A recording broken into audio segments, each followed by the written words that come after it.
None of us woke folks really give a about Christmas. We just want to be around our family. But this is your other family, fam. And when you through with the doggone pagan traditions that all us gotta partake in, right? Then you can come do what we do. So today, I want to go into a lot of Christmas occult rituals, also the symbolism surrounding these rituals, and the true meaning will be revealed throughout this stream. Also, the occult ritual being exposed, of course, via syncretism. Now, one thing that I'm going to guarantee is that you will be exposed to some information today that you haven't been exposed to. I know every year people like to do their Christmas lectures. This won't be your typical one. I like to bring information to give you aha moments and blow your mind. So let's get right into it and do just that. So the layout of today's stream, I'm not really in any particular order, right? I'm not in any particular order here. What I thought would be the best thing to do for this stream is to just load up my gun and boom, boom, boom, boom, boom, boom, boom, boom, boom, boom, boom, boom, and just shoot away with fact out the fact, revelation out the revelation in no particular order. And that's going to help me out because it's so much stuff, I'll be arranging it for a week. So you guys are bright enough to receive the information just the way I'm going to receive it, which is why I decided to do it this way, because you're bright enough to receive it the way I'm going to give it. I've done this before, and it works well with you guys. So let's get right into it. The thumbnail, right? Talk about the thumbnail real quick. I just got a regular family decorating their tree. And on the left of them, we see these Sumerian deities doing a similar activity around a similar tree. Brother Sanchez would like to open up the show with a very simple revelation concerning the thumbnail that I chose for this stream. And the reason I chose that thumbnail is to show you that we partake in a lot of rituals and symbolic gestures that was pre-programmed into us through tradition. And tradition is the biggest enemy of truth. People may ask Brother Sanchez, will the truth ever be free? Not if the tradition ain't never locked away. You heard that? Will the truth ever be free, put out there for the masses? Not as long as the traditions are at the forefront. You can't have them both. The traditions are what hide the truth, and we're going to show that today.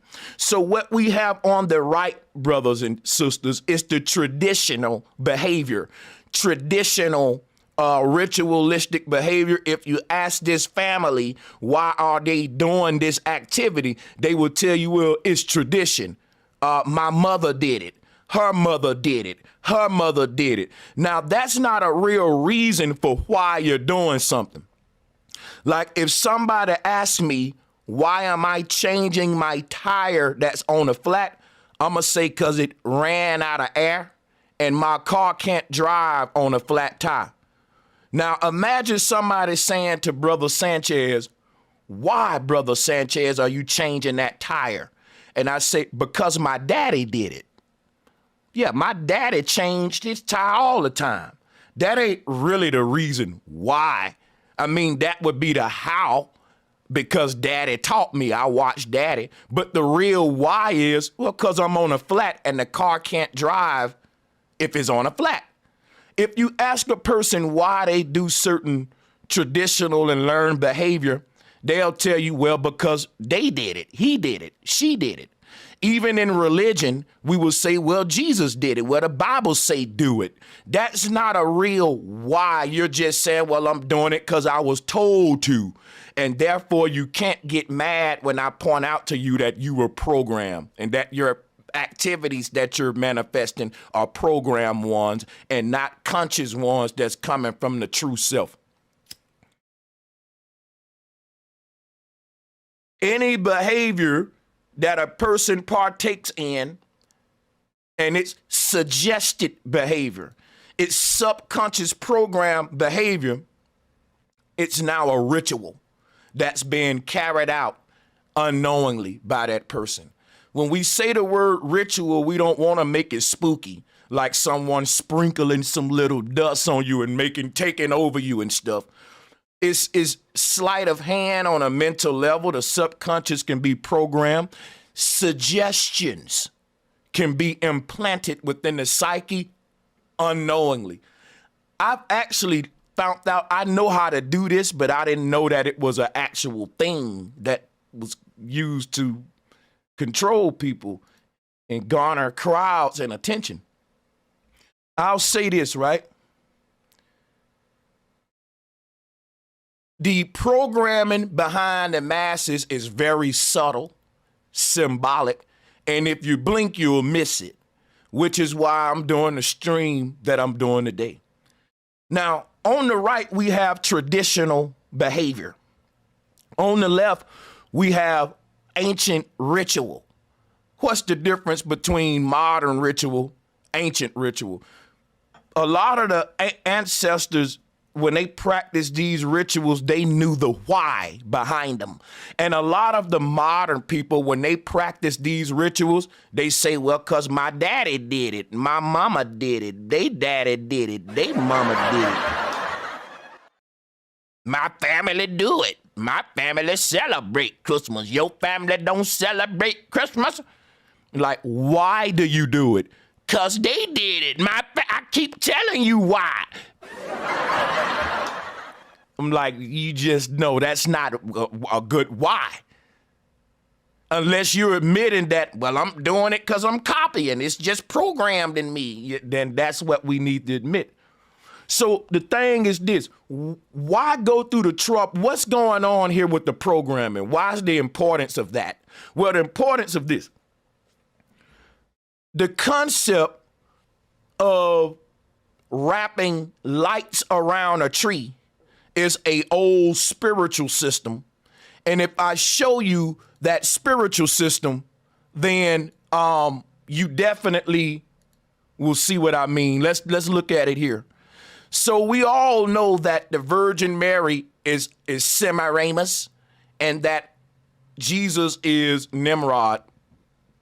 Now the word Nimrod and the concept of a Nimrod tree, people, let me just school you on something.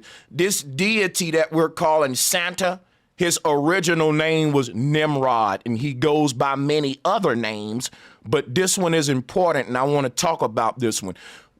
The last three letters in the word Nimrod is what? Rod. Now, I've done my research on this, and the word Nim is related to the word numb, like a numbing, where you can't feel something when they numb it. So this rod connected with the word nim, a numbness, I come together to find that the original Christmas tree, while we wrap lights around a Christmas tree, the lights are literally the souls of man. Oh, I started this one off on the deep end early, didn't I?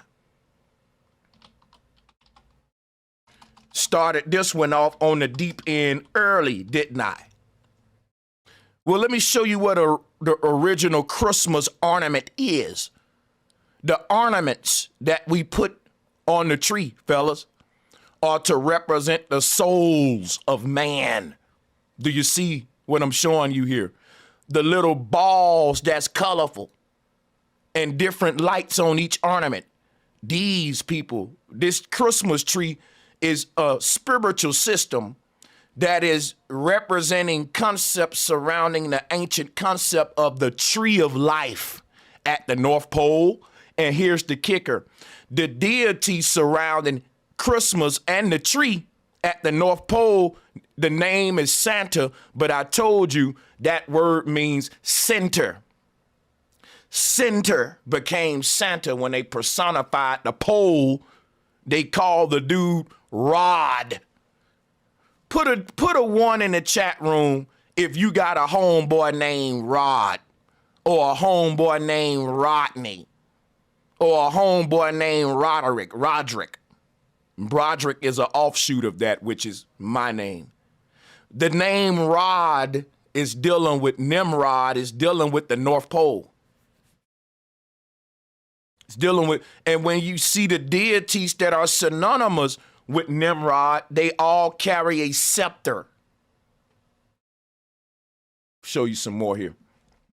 Now, the crazy thing about this Taurus field, right, and we're going to go deep into this, you have a bunch of humans existing around the North Pole. Can you imagine, right, that we live in this, I'm going to show you our universe right now from a macrocosmic perspective so you get a better understanding. So here's our Christmas tree. You see it? The Christmas tree is literally the Babel Tower. Now, a lot of Christians may say, Sanchez, Christmas is dealing with Jesus' birthday. Now, if you really do your math on Jesus' birth and all that, his birthday definitely wouldn't have been on December 25th. Okay. When they saw that star, when the wise men, listen, okay, how can I put this? Okay, I'm going to just keep it simple. Jesus' birthday wouldn't have been December 25th, guys. And that's all I'm going to say. But the thing is this. Nimrod's birthday was December 25th. Nimrod's birthday. And the crazy thing about that is Nimrod had a tree as well. What am I saying is we're not really honoring you're not honoring Christ per se. You're honoring an ancient concept through a modern deity called Christ or Buddha. Now, what did we read about Buddha? Buddha is associated with a damn tree. What's up with this, guys? What's up with it? Oh, my God. Check it out, people.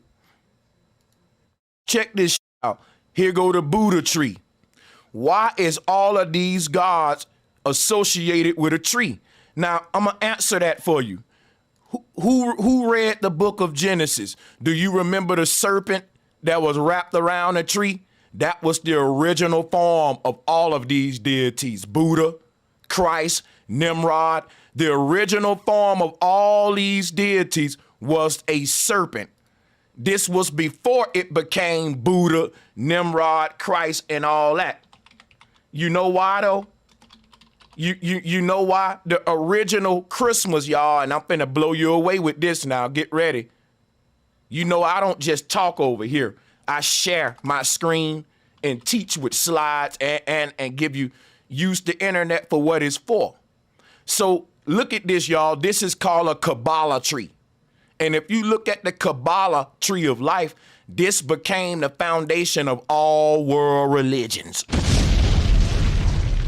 I'm talking about everything you read in the Bible about the tree of life, good and evil, with the serpent on it. Look, if you look up the Kabbalah tree, right, we finna get it the freak in, bro, check it out. Here go the original concept of a serpent, of the serpent wrapped around the tree. Look at that. Before the Bible, here go the serpent wrapped around a tree represent knowledge. Don't you know that this is the top of the magician's scepter? Well, it's called a scepter or sepulcher. It's the top of the wand. Now, the symbol for Zeus was a lightning bolt, but that lightning bolt is really a serpent, though. That lightning bolt with Zeus is really a serpent. This serpent takes the form of a lightning bolt or a serpent wrapped around a tree. You want to know why, though? Okay, because you know Brother Sanchez come with his motherfucking, with my receipts. Don't play with me. Check this out, y'all. Here go the science right here behind the tree of life and the tree that's made out of light. Here it is. The God to the ancestors was the personification of power. And back then, Electromagnetism was the highest force in the universe. So they personified God as a sine wave, which was a serpent snake, a snake. And then they personified it also as a lightning bolt. But the tree of life at the North Pole that's giving birth to life itself is right here. This is the electricity that we're all pulling our energy from. That tree of light, or life as we call it, is what they worshipped in the ancient world. They personified that tree in the form of a goddess. And they had a boy sucking from her nipple. Why? Because we siphon electricity from Mother Nature. Let's talk about the tree that Buddha is under. You want to know why they got Buddha inside of the tree? Watch this, right? Watch this. Why do they have Buddha inside of that tree like that? Huh? Why are they doing that? Well, let me go ahead and go to my next slide here. Let me see here. This is why Buddha is wrapped up in the tree, everybody. Because if you cut open a tree, what you got? Tree rings. Now listen, y'all hurting my feelings, and it's breaking my motivation because I'm not getting a lot of likes on the video. I got 800 people in here and 300 likes. And every time I glance over there, it just breaks my motivation. Come on, get my likes up. Tell me you like it with just a 1 second press of a button. Let's keep it moving. You can't talk to me while I'm teaching, but you can just let me know you with the content by just slapping the like button right quick. And when I glance at it, I'm going to say, okay, that's momentum right there. That's motivation to go even harder, right? They hitting the like button. So check this out, right? When we cut a tree open, we get these rings. And the rings are what they call wrinkles in time, because we can trace the conception of the tree back to the singularity point in the middle. In other words, when you drop a rock in a river, you get a ripple effect. And when you drop a seed in the ground, guess what? You get the same thing. They ain't telling us that life itself is a ripple effect. Look at that. Even in the crop circles, what these advanced beings are leaving behind, and I'm not saying that they're non-human or human, I'm calling them advanced beings. In order to do this kind of artwork, it takes a lot of concentration and orchestration, especially in overnight. You did it overnight. People think it's alien technology, but I think it's the elite, right? They know some stuff we don't know. Now, these crop circles are showing us torus field and magnetic energy fields, and the Jamaicans worshiped a god called a Nutsita spider to personify this energy field. And this was, and why am I showing you this energy field? Because we dealing with Christmas. Brother Sanchez, this ain't got nothing to do with Christmas. Yes, it do. You ever heard of a wreath? Why do we put a wreath on our door? Why do we have a Christmas wreath? The Christmas wreath is the torus field, fam. Yeah, ain't nobody gonna break it down like Brother Sanchez. You see, everybody gonna take this a pagan holiday. This a pagan holiday. Bro, it was a real ancient spiritual system before it became a modern pagan holiday. What makes it a modern pagan holiday is what I told you a minute ago, is that the people that's doing these rituals have no idea of the meaning, the original meaning of this that they partaking in. You got ancestors on the other side watching people do trees and put wreaths on the door and not know what it mean, and it's like a face palm.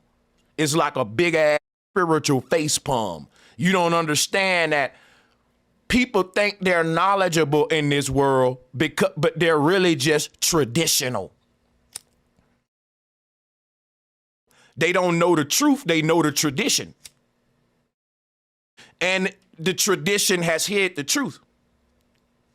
Now check this out, people. We put wreaths on our door, and the wreath is showing us the torus field. If your third eye is open, guess what you will see with the wreath? That's the hit swastika. We ain't gonna call it the hit swastika, just the swastika. It represents the vortex of life and the Shiva goddess, because the word Shiva is what? Shiver. This is quaking technology to open up a portal within the ether via vibration, shaking, quaking. The original spiritual system was Quakers. It was using vibration, shaking, quaking. When you say chakra, shakerer, shakerer, chakra, the chakras are shakers. They're vibratory portals. You know, if you vibrate a water surface, you'll create a portal in the water. Yes. You take a flat surface of water. You take a bass speaker and cut that motherfucker up loud and play it next to that bucket of water. You will make these impressions and bends and dips in the water. If the water is time and the vibration is energy interacting with time and space, it creates dimensions, shapes, bodies, objects. All of this, the world around us, is all it is. Each thing is a vibrant. Put it this way, our universe is a blank, still, flat surface of water. And everything that manifests within this still water is a vibration in it, like a hurricane. All right, think of that water, right? It's just flat water. It ain't bothering nobody. It's neutral, it's flat surface. And then all of a sudden, this energy passes through it. And the energy is what gives the water shape now, right? So when we see waves, waves are just invisible energy coming from the North Pole. In other words, water isn't waves, right? Waves are invisible energy passing through the water, and because water will reveal the shape of the energy passing through it and a container that's holding it, it can act as a mirror. So when we see waves moving through the water ain't making the waves. It's the magnetic energy coming from the center of the earth that's being pushed through the oceans as it moved from the center. Now, you got a pole in the middle of our earth, and all surrounding that is these big, deep, dense oceans. That's to slow that energy down. Basically, at the middle of our earth is like a ripple effect. Think of a rock dropping in water, but instead of a rock dropping in water, there's a pulsation of energy constantly being fed into our simulation. And you can look at it as in drips. Think of a doctor with a syringe, and when you open your tongue up to let him give you the medicine, he dropped the medicine on it in drips. Drip, drip, drip, drip, drip, drip. And each drip, when it hit the water, it caused its own individual ripple effect.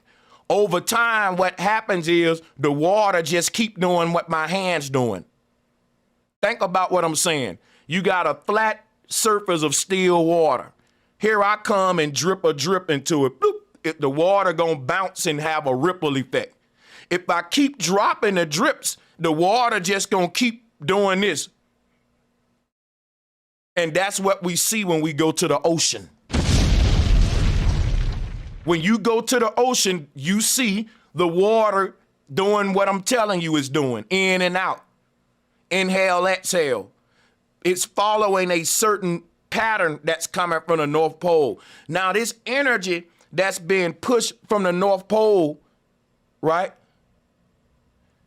If it just was to hit us directly, it'll destroy the earth instead of empower it. Thin line between destroy and rebuild or whatever, create, destroy. But it's like a filtering process to where when this energy leaves the North Pole, it got to passes through all of these oceans and these other density barriers before it reaches us. If those things weren't there, it will straight up blow us away.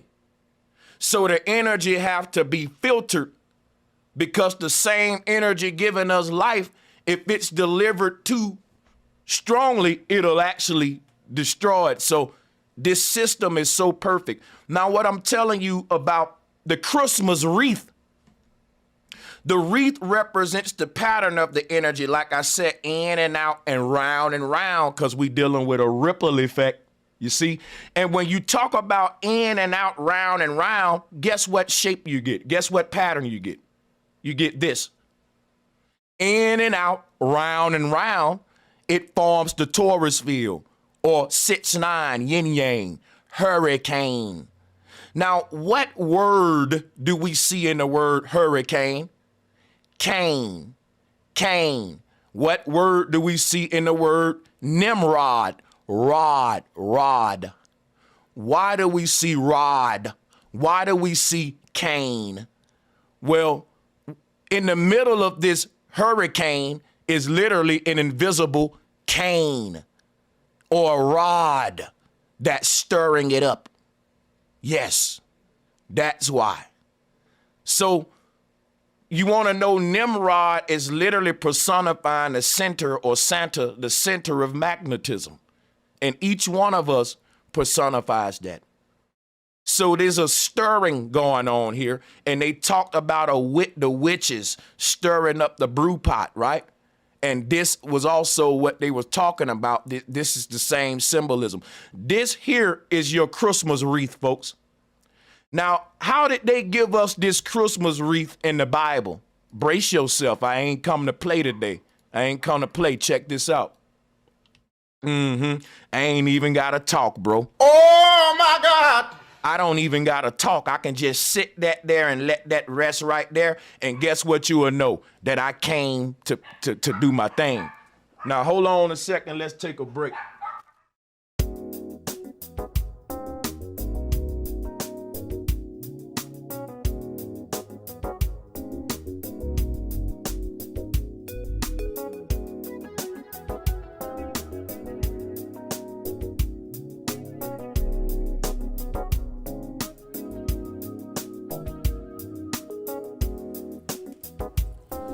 Sanchez, just one who's out there in the fight to teach.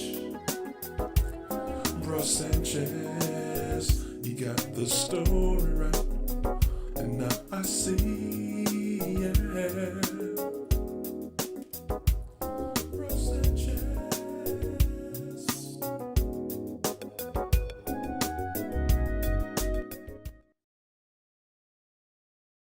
All right, so remember, guys, the Christmas wreath, and I'm going to show you some. Why do we call it Xmas? Remember, we don't just call it Christmas, we call it Xmas too. Why do we call it Xmas? Because this was all knowledge about our universe and our cosmology. The reason we call it Xmas is because our universe shapes like a X. In the middle of our Earth, where the North Pole is at, there's an X right there. And I'll show it to you. What they're calling a tree of life in these ancient cosmology as an X, as you can see. And this is where we get the concept of X marks the spot. So Christmas time, we're dealing with the symbol of the cross, the tree, the date, the 25th. Now think about this, right? We put gifts under the tree, right? Have you ever thought about this? When people go into the pyramid and give libations to the pharaoh, they're putting gifts under the tree. Oh, my God. You can't make this up, folks. Don't you know Santa Claus ain't a human? Santa Claus is a spirit. And when we leave cookies and milk for a spirit, you're summoning pagan deities. This is, put it this way. They told you what Santa liked to eat, what snacks you want to leave for him. What I'm telling you is the way they summon their dead ones is they remember their favorite foods and stuff, and they take libations to them to summon the spirit. We're summoning the spirits of other folks' dead loved ones. You ain't calling on your dead loved ones and putting the food they like on their altar. The whole world giving libations to this foreign spirit, empowering it. Now think about it, right? Everybody got a Christmas tree and they put the big light at the top of it, right? Let's pull it up. Everybody know that we cap the daggone Christmas tree with a big bright star. But guess what? Most people will celebrate Christmas and talk crap about this next symbol that I'm going to show you. Most people will talk crap about this symbol, and they'll say how the New World Order and all that, but they'll celebrate Christmas. And they don't know that when they dissing this symbol here, you dissing the Christmas tree, dog. Oh my God. Here is your evergreen, your green Christmas tree with the bright white light on the top. People, this practice of Christmas ain't nothing we just do every December. We practice this every damn day. So I'm going to show you a lot of Christmas symbolism that we partake in every day, and we don't associate it with Christmas.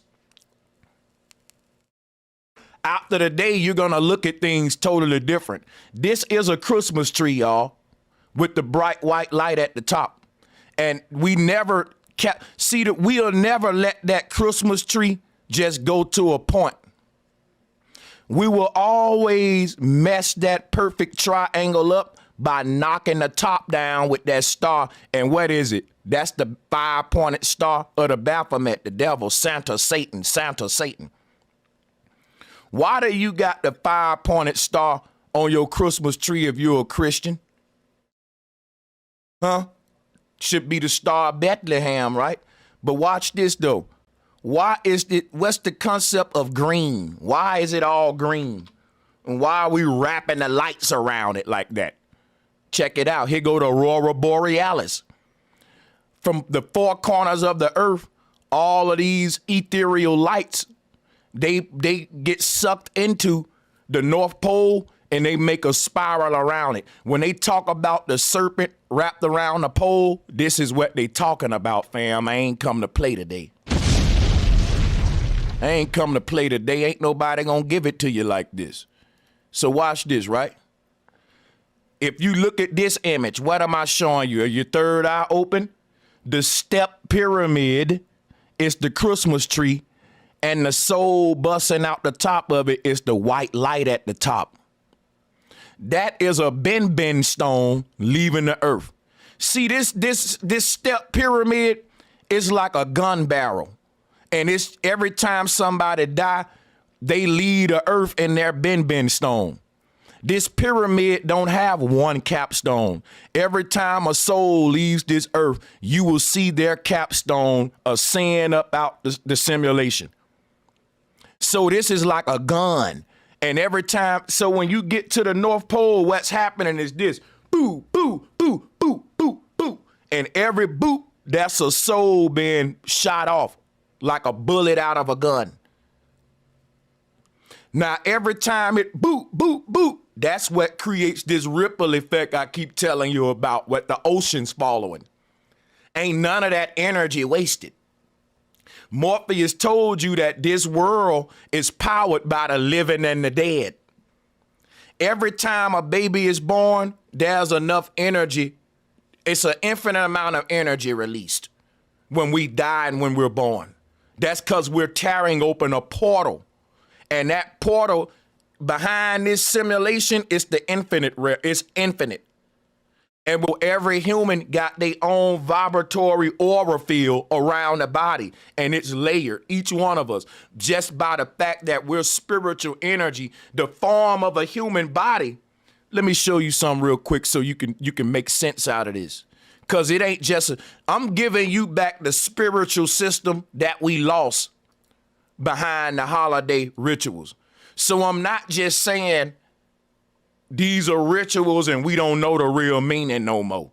I'm saying these are rituals and I'm going to give you the original meaning what we would have learned back in the day, right? I ain't leaving you undone, you know what I mean? So here, I just want to go through a couple of slides real quick. I told you I would do this in no particular order. And the reason I want to do this is because I want to go ahead and close these out to make room for more. So right here we see in the Sumerian artwork, we see a soul being launched up out of the Christmas tree. When we talk about the light at the top of the Christmas tree, right? I'm a double down on what I said. The light at the top of the Christmas tree is the soul leaving the earth. And again, everything we do in our modern world was actual disknowledge taught in the ancient world. And I tried to break this down with y'all in a way that's understandable where you can see. So here is our Christmas tree right here in the ancient world, you know. Yeah, ancient people had a concept of a Christmas tree, and they put a big, bright, white star at the top. You see it? It's a god. That god name is Mazda. He became the modern-day Christ. You know, we got this image of Christ mounted on top of a mountain with his arms open like this. That's this god called Mazda right here. Oh, I'm about to go deep, people. Stay with me. Stay with me. Let me get this up real quick. It'll only take a minute. Actually, let's move this over like that. Yeah, gotcha. Boom. So Mazda, right? Mazda is another way of saying Mazda, you know, master. Today we call it a master or Messiah. The master is the one that makes it out of the maze. So it was taught that our universe is a maze. This tree of life is literally the central nervous system. And that this matrix is a multitude of simulations that we're trying to journey out of. They call it Pan's Labyrinth as well. So you take the word maze, and you can see that when you say Mazda, this was a god that made it out of the maze. And the people that made it out of this simulation were called masters, Mazdas. They made it out of the labyrinth. But the thing is, the star that we put on top of our Christmas tree is no different than the bird that's mounted at the top of the Indian totem pole. All right, so if you pull up, and I want everybody right now to share the video and like it. Like the video and share it, because there's a lot of people breaking down Christmas knowledge, but I just don't think it's going to be this thorough. No ego here, just saying. So, people, the star that we see at the top of the tree is literally this bird mounted up at the top. I want to show you that the whole world is practicing this tradition from the Babylonians, Sumerians, all them, but we don't know the original meaning. That's when it becomes a ritual used against us. And it is used against us to hide the truth that can set us free. So let's go through some more. Nimrod, the Lord of Christmas. Let's just get some quick facts in. The 25th December marked the birthday of Nimrod, not Jesus. Tammuz, often confused as baby Jesus, was born of two pagan gods, Nimrod, a sun god, and the moon goddess of ancient Babylon, the queen of heaven. Mother and child worship were common pagan practices during this time, and so Tammuz and the Queen of Heaven are still worshipped today in many religions under many different names. For example, in Roman Catholicism, the statue of the Virgin Mary is actually not Mary, but the Queen of Heaven. And the so-called baby Jesus in a manger is actually Tammuz. Now watch this, people. I want people to know that it goes deeper than the Babylonian paganism, right? I just told you, the concept of the great mother was dealing with a womb at the middle of the earth. You feel me? Here go the pictures right here that they was referring to. The great mother originally represented the sacred tree of life. She was the tree of life. The gifts up under the tree are the children that I was showing you. Like, if the great mother represent the North Pole, the North Pole extends all the way up to the highest point in the firmament. Our universe is a big ass Christmas tree, and the gifts that's wrapped up under the tree are you and your Taurus field, man. I'm literally telling you, the secrets of the universe is embedded in all of this crap we doing. Let me show you this again. Here is our Christmas tree, right? And that's the Babel Tower. Now look in the bottom right, that's the Mesopotamian cosmology. Our whole earth is a big ass Christmas tree. Look at it.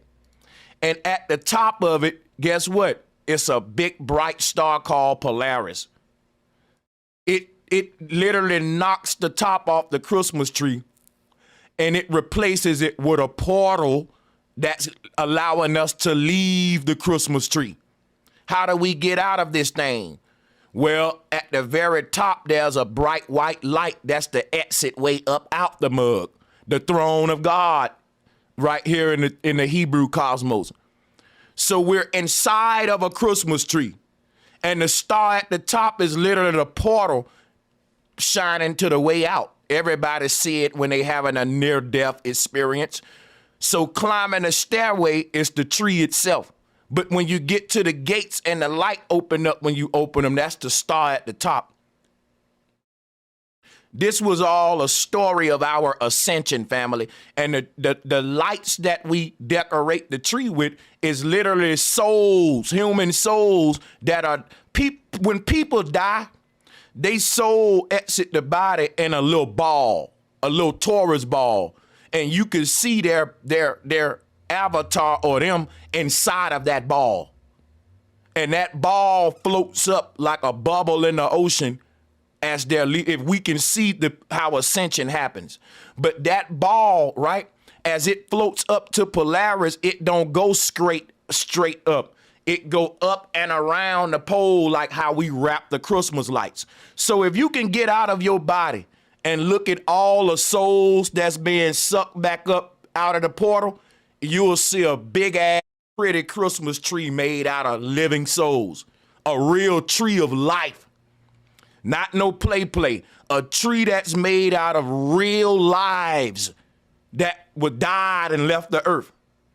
And since all of those Taurus bubbles with these souls, Pokemon balls, if you will, genies in the lamp, the universe has a highway system, and all of these different highways around the pole actually lead to this one portal out.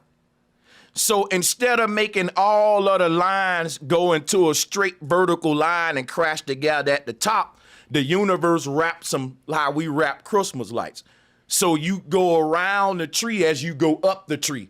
And the sun and moon actually take this path as well. We'll be showing you that as well.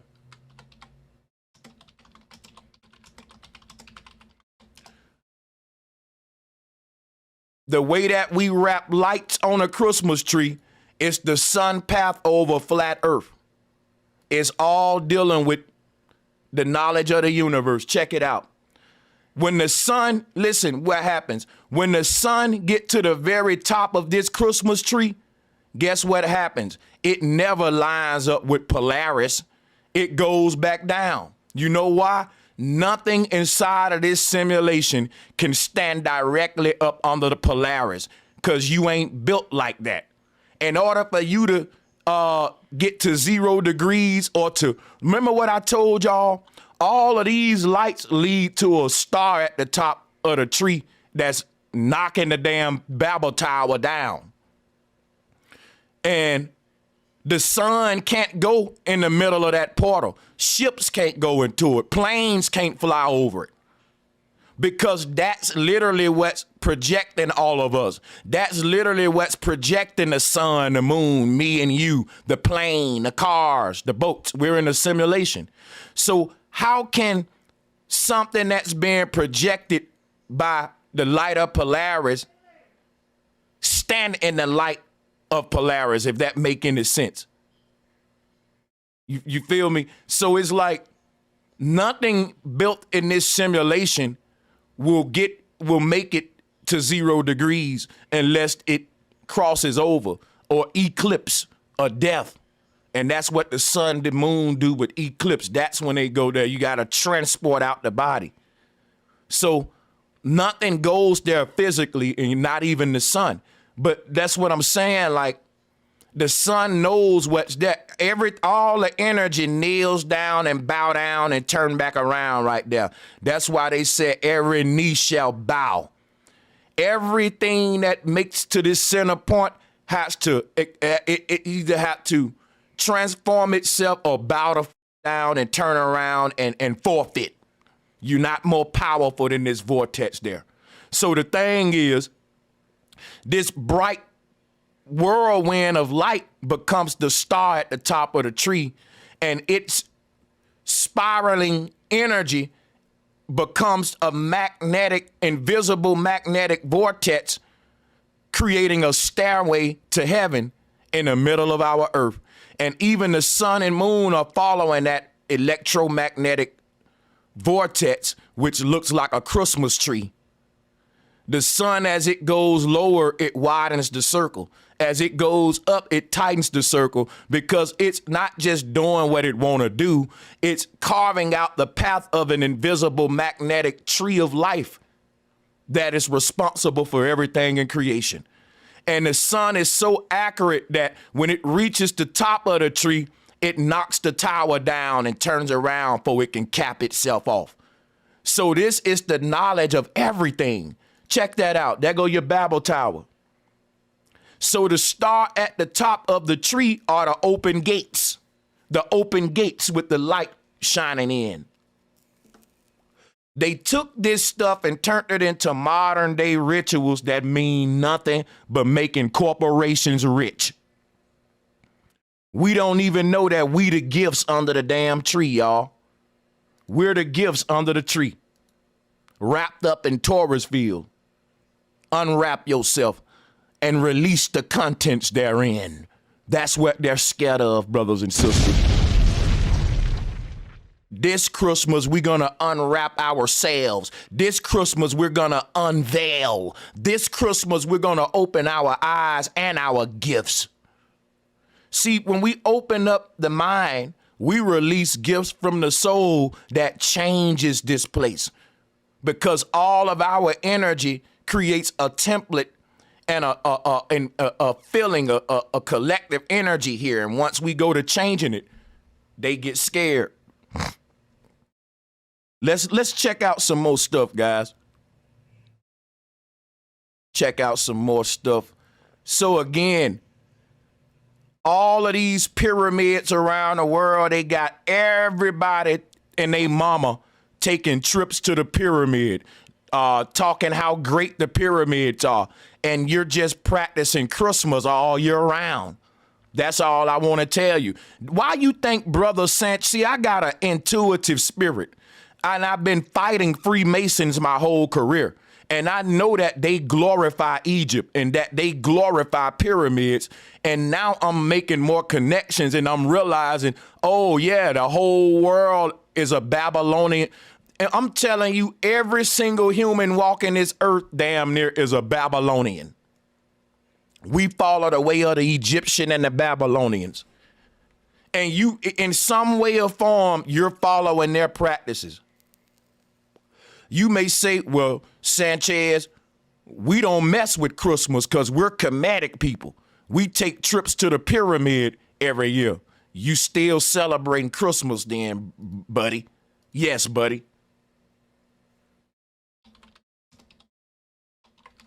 I don't know how, right?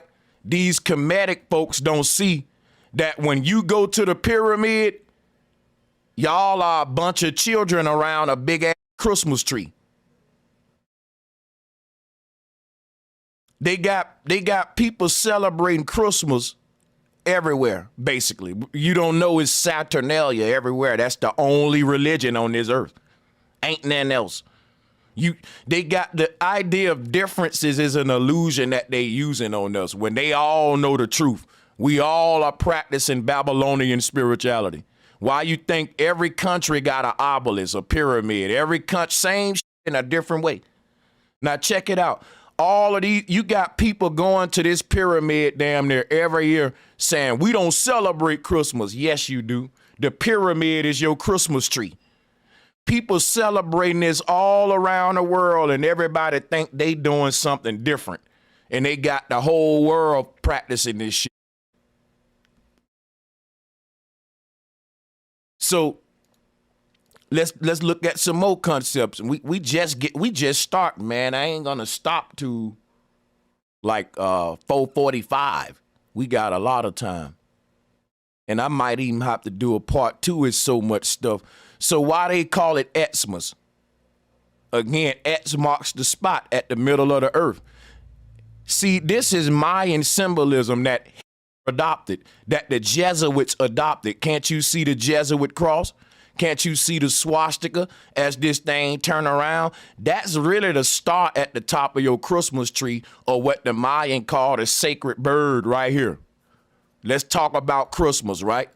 Because the Christmas tree is the cosmic tree right here. And what the star on top is the Itzy bird. Yeah, not Nicki Minaj, Itzy Minaj. Now the word menage means together, like a mass. So menage and a mass, right? It's the same thing. But the menage means that all of the energy comes together and unites into a singularity. It's like Christ's mass, a unity here, a singularity. All of the souls is spiraling it up. In this upper realm, we become one. In this lower realm, we become divided. United, we stand together. Divided, once we fall into the simulation or the firmament dome inside of this middle world kingdom, we become individuals with different names, different races, different mama, daddy, different likes, different favorites.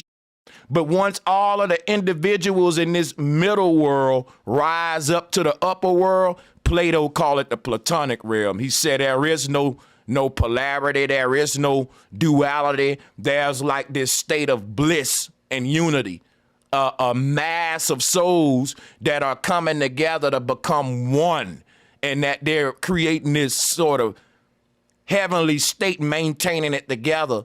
And it's like inexplicable how like lovely it is, or whatever, this world that they've created. You know, it's the Eden, or the base reality. But so the light from that upper realm is what's creating the bottom world. And the light from the upper realm is what we put the star at the top of the Christmas tree. All right, so I got more stuff for you people, believe me. We just starting. So the Christmas wreath, here is your Christmas wreath as well. Well, you know, when we wrap the lights around the tree, this is another step pyramid in Southeast Asia, because this spiritual system, the way that I'm teaching it, it would have been a beautiful spiritual system all around the world, teaching people about the universe and themselves. But today, it's a ugly pagan practice, because they got everybody practicing the symbols and rituals from this ancient spiritual system, but with a different meaning that ain't got nothing to do with why we did these things. So today we identify with it with buying gifts and making these people rich, and it's watered down. And I'm coming back to bring the truth with it. So check it out. At this temple, we can see people, you know, walking around this step pyramid. When this thing is crowded on the packed days, it's so lovely, because what you would see if you're in an airplane, see a lot of people that's going to these step pyramids and temples in the world. They don't know that these were all built for the same system that I'm telling you about. When you look at this step pyramid in Asia, it's their form of a Christmas tree. This was all the same knowledge. And wrapping the lights around the Christmas tree is all of the people that we see walking around these different levels. I just showed you that's what our earth is. Let's go back to it. You see it? So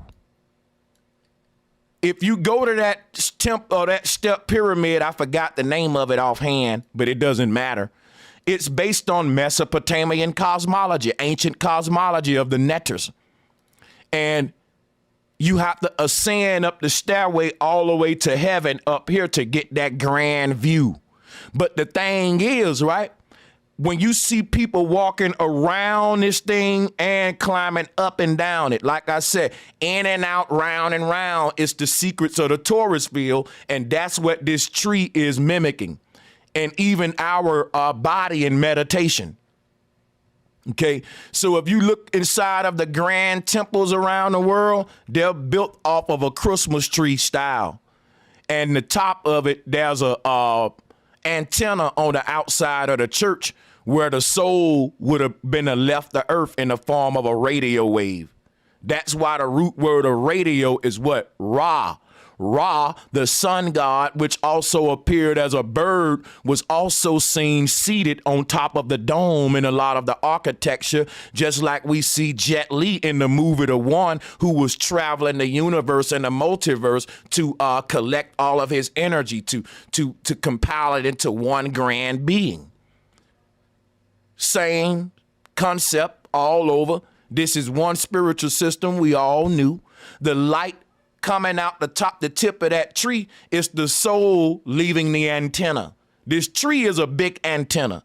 When they talk about the Babel Tower being a tower to heaven, they didn't mean that it would physically touch heaven. They meant that the tip of it would shoot you out to heaven as like a radio signal. The Babel Tower, what Nimrod built, what the ancestors were building, were the first antennas on the earth. These things could transmit information wirelessly.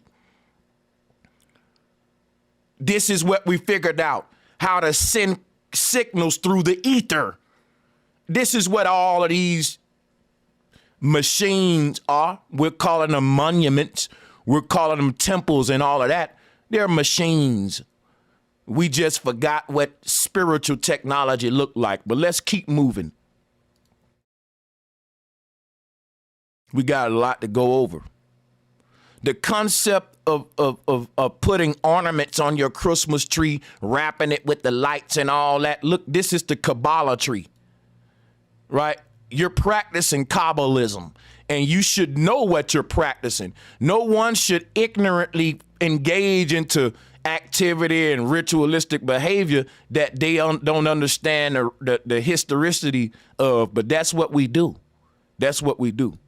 So another form of Kabbalah, I told you all religions are based on Kabbalah. The burning bush, that's your lit up Christmas tree. When you wrap them lights around that tree and light that thing up, you set it on fire, that tree gives off an auric glare around it. All right?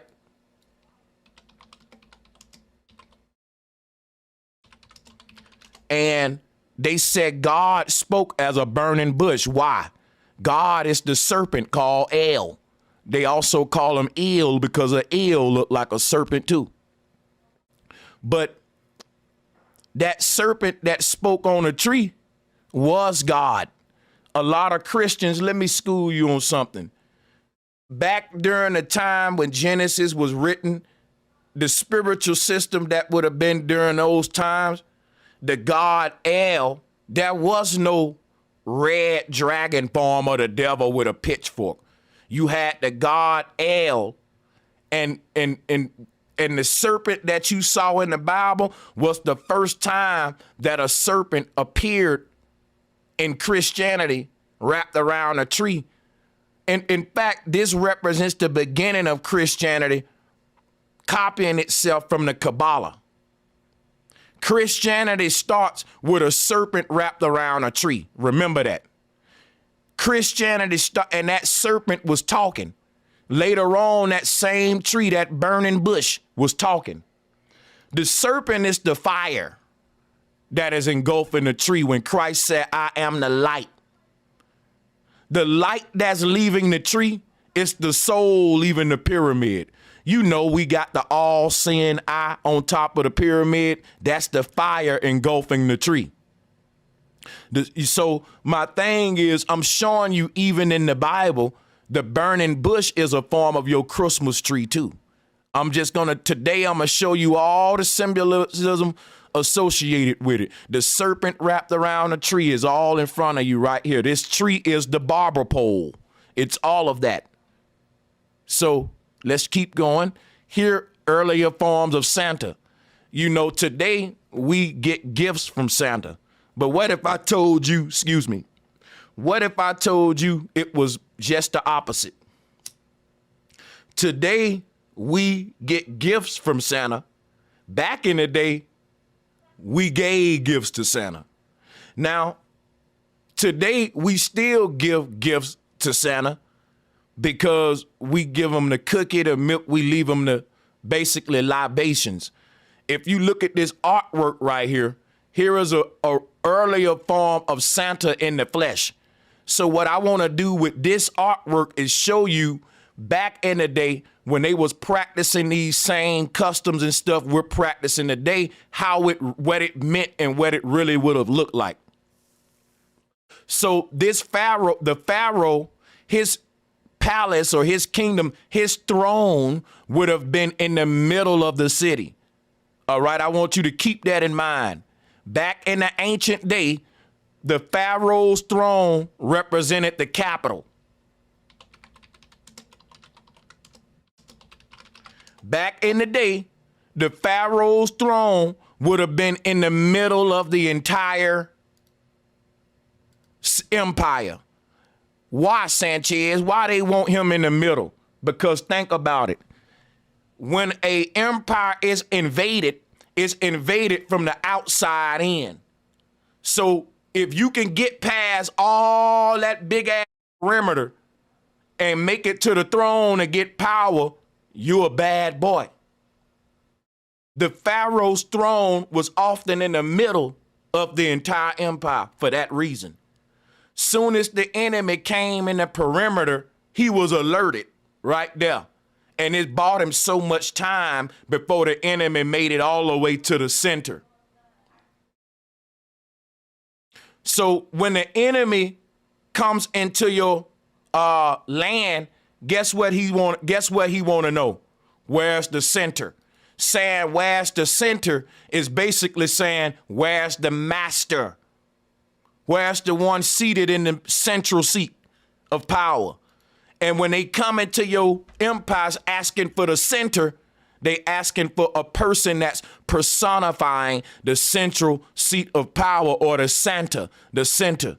And as you can see here in Egyptian artwork, you have the Pharaoh wearing the Santa hat, seated on the throne. And instead of giving gifts to the people, people brought him gifts. People brought him, even when the Pharaoh died, they still brought him libations out to death. His favorite foods and snacks and stuff, like what we do for Santa, the center. I'm showing you the ancient way this stuff was, and then I'm showing you the modern way too, because I don't think a lot of people doing that. And I like to be very thorough and meticulous with my content and give you a lot of like mind-blowing aha moments, you know, to feed your soul and your third eye, because there's more learning to do every day, but people think they got all the answers, so they just end up repeating the same stuff. I'm constantly coming with new revelations to build on the old ones. And one thing I wanted to point with this too is you see the brother walking in between the two pillars, Joachim and Boaz, and the one in between those two pillars is the Pharaoh, or a mason. Sanchez, Why are you talking about Masons all of a sudden, man? What the world? You all over the place. No, I'm not. The name Samson is the word Mason. Oh my God. Why do you think he's in between the two pillars? Just like the Pharaoh.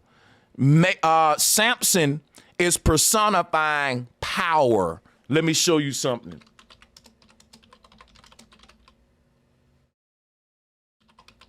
Samson is personifying power.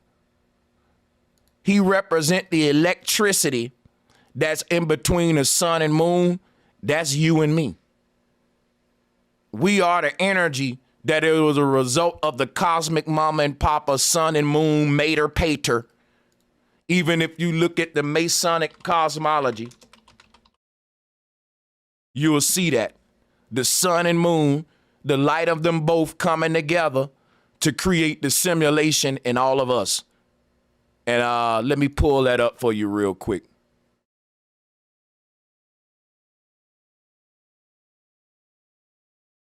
I got to find the original.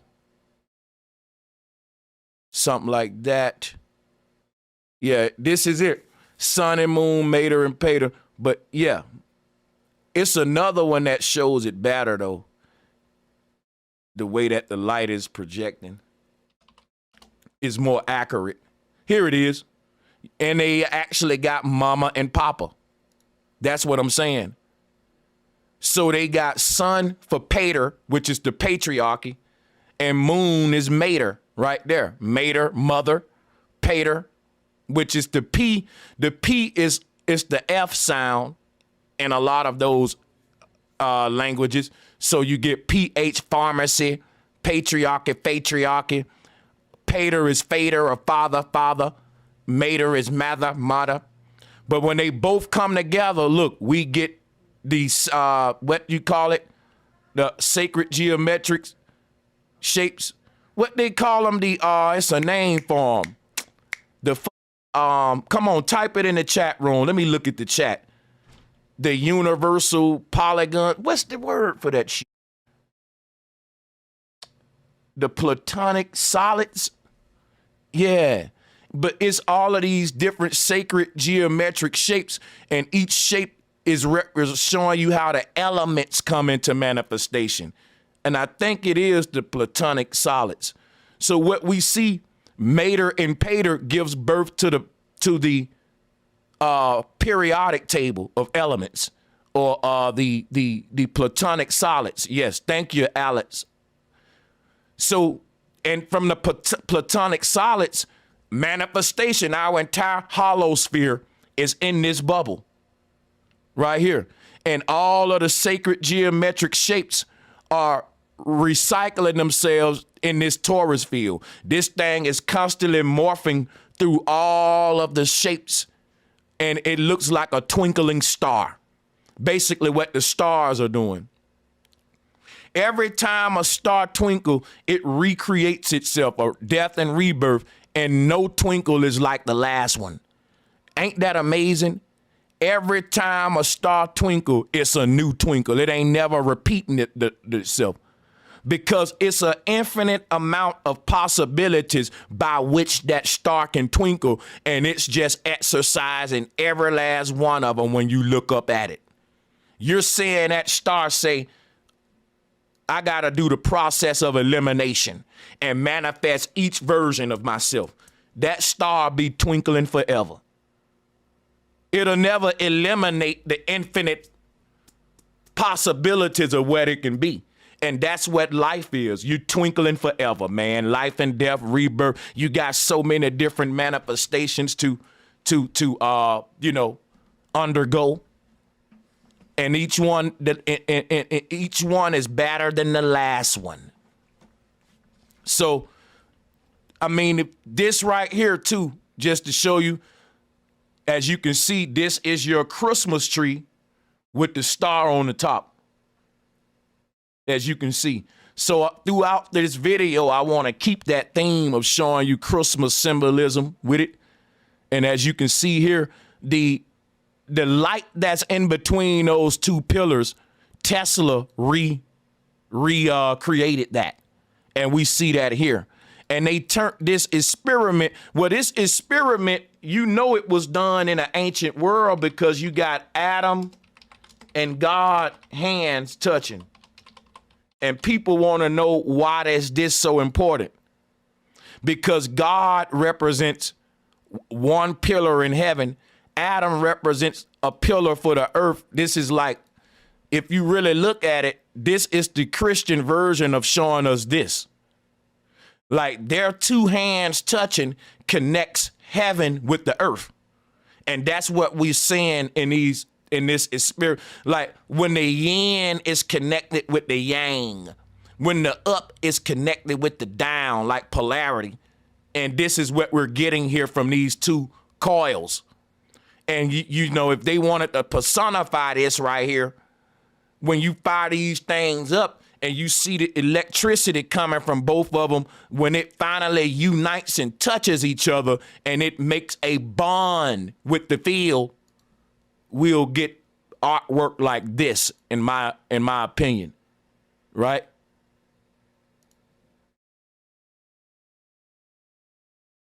The connection between the heaven and earth and the secrets of the hollow sphere, the simulation, the body and the mind, the atom and God. And again, here is your Christmas tree with the star at the top.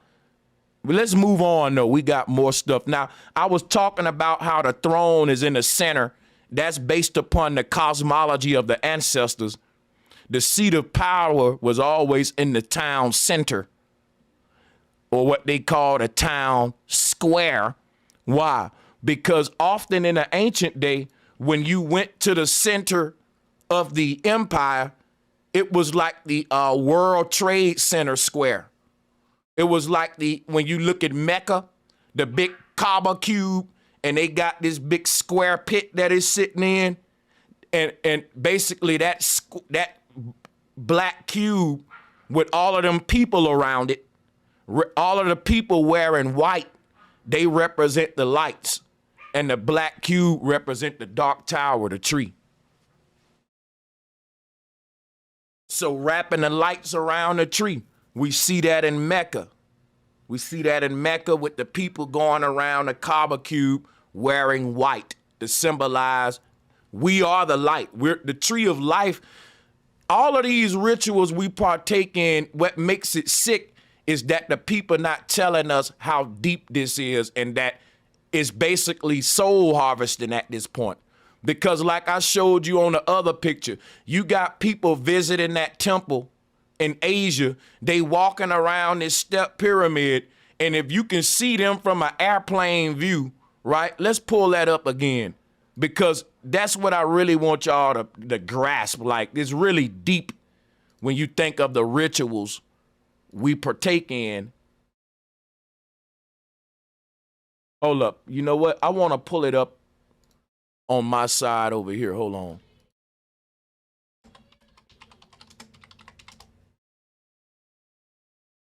You got, hold on.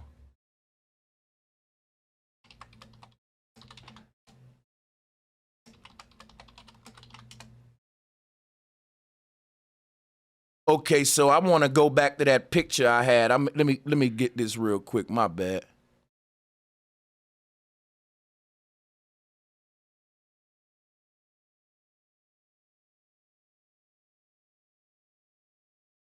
Take just a second.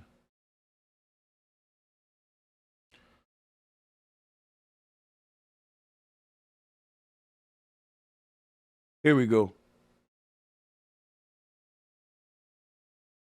See, because check it out. All of these people got on bright, different color outfits and stuff. All of them walking around this thing.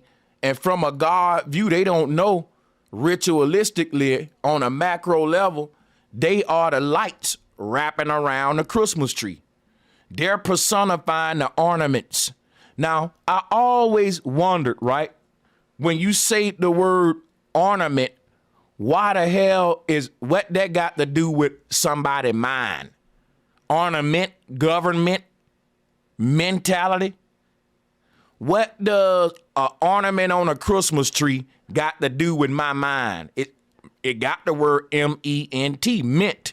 That means we got to start looking at what an ornament is on a mental level. And I did it. And I found out that the original ornament, the balls, the light that we wrap on the tree, right? Watch what it is. Check this out. The original ornament is this light. The mind, the ball in the middle of the brain, Samson.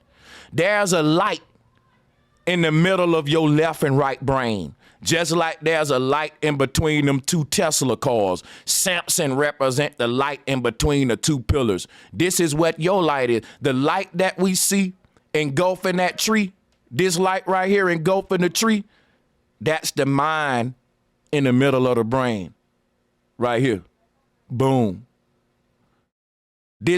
I'm all about taking these rituals and practices and showing you what it got to do with us. It's all about us, y'all. They took the knowledge of self away and they got us into paganism. Bringing it back, though. So again, these people marching around that thing don't know that they're the ornaments, and that when you talk about ornament with the word mint in it, is literally the ornament is the mind. And all of these humans, right? If you think about it, our earth is a big ass tree. And depending on what level you on, right, you got all of these minds just adorning the tree. If you want to look at it like that, because that's how the ancestors was looking at this on a cosmo level. Even in the movie Jet Li, The One, you got all of the humans climbing the tree to get back home to the base reality. But them being souls of light, it looks beautiful on a spiritual level. It looked like this beautiful tree with lights just spiraling around. It looked like a big barber pole with these lights just spiraling around and all the way up to a point. If you can see it, it must be magnificent, man. But to actually participate, to be one of the ornaments on the tree must be even better, which we all will be when the time is right. So the spirit climbing the spiral staircase to heaven is the ornament on the tree, the mint mentality. See, because we're not our bodies, but our mind is having this experience in the simulation. And as our mind takes the same path of the sun, around and around, up and down, it's taking that same path to reach the top, and boom, you'll be a star at the top. You know what I'm saying? The concept, the terminology we use in our society, when we say, man, the stars are at the top, you talking Christmas tree terminology. See how it ties into the fabric of the lexicon as well? Now, Santa Claus, a dude with a big bag full of gifts, and he can't go back home till he give all the gifts, empty the bag. This place was called purgatory. The tourist field that's engulfing our body is our Santa Claus bag. We can't go back home till we open up our hearts and our spirit and release all the gifts that we got, that's in us, that we got to offer the world. You can't do that if you idolize and trying to be somebody else. Each one of us is a Santa that came here. Hold on here, buddy.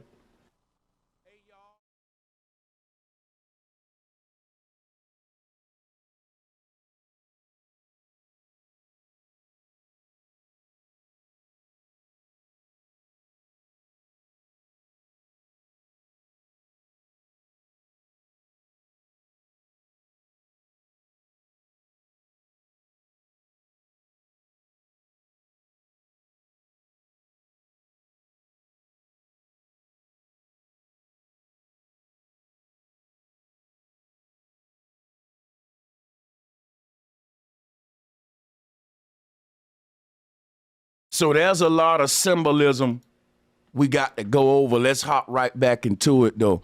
The concept of this Christmas wreath that we put on the door. If you look at this Kabbalah symbolism right here, you can see the concept of a burning bush See, this burning bush being a gateway, a connection between man and God. You notice that when Moses was on Sinai, is when he spoke to God via the burning bush. The burning bush represents a stargate, a portal opening. What the burning bush represent is a gateway between heaven and the earth, man and God. And so when we look, that same concept of this gateway, this connection between heaven and earth being a burning bush, that's what we see at the North Pole. The North Pole is the highest point in the universe. This is why the burning bush was on Mount Sinai. But check this out, right? The word Sinai, dealing with the word sin and AI, artificial intelligence, which is what we're using to do the same thing. See, Kabbalah and all that was based upon portaling, using spiritual technologies and different techniques to open portals to be able to connect the netters. But when we see this image right here of the burning bush, you ought to see the Christmas wreath. This is Kabbalism. The hole in the middle of the wreath is literally the flames engulfing the thing. But how does this all tie together with you? Right? Watch this, right? Let's pull up the electromagnetic field of the heart.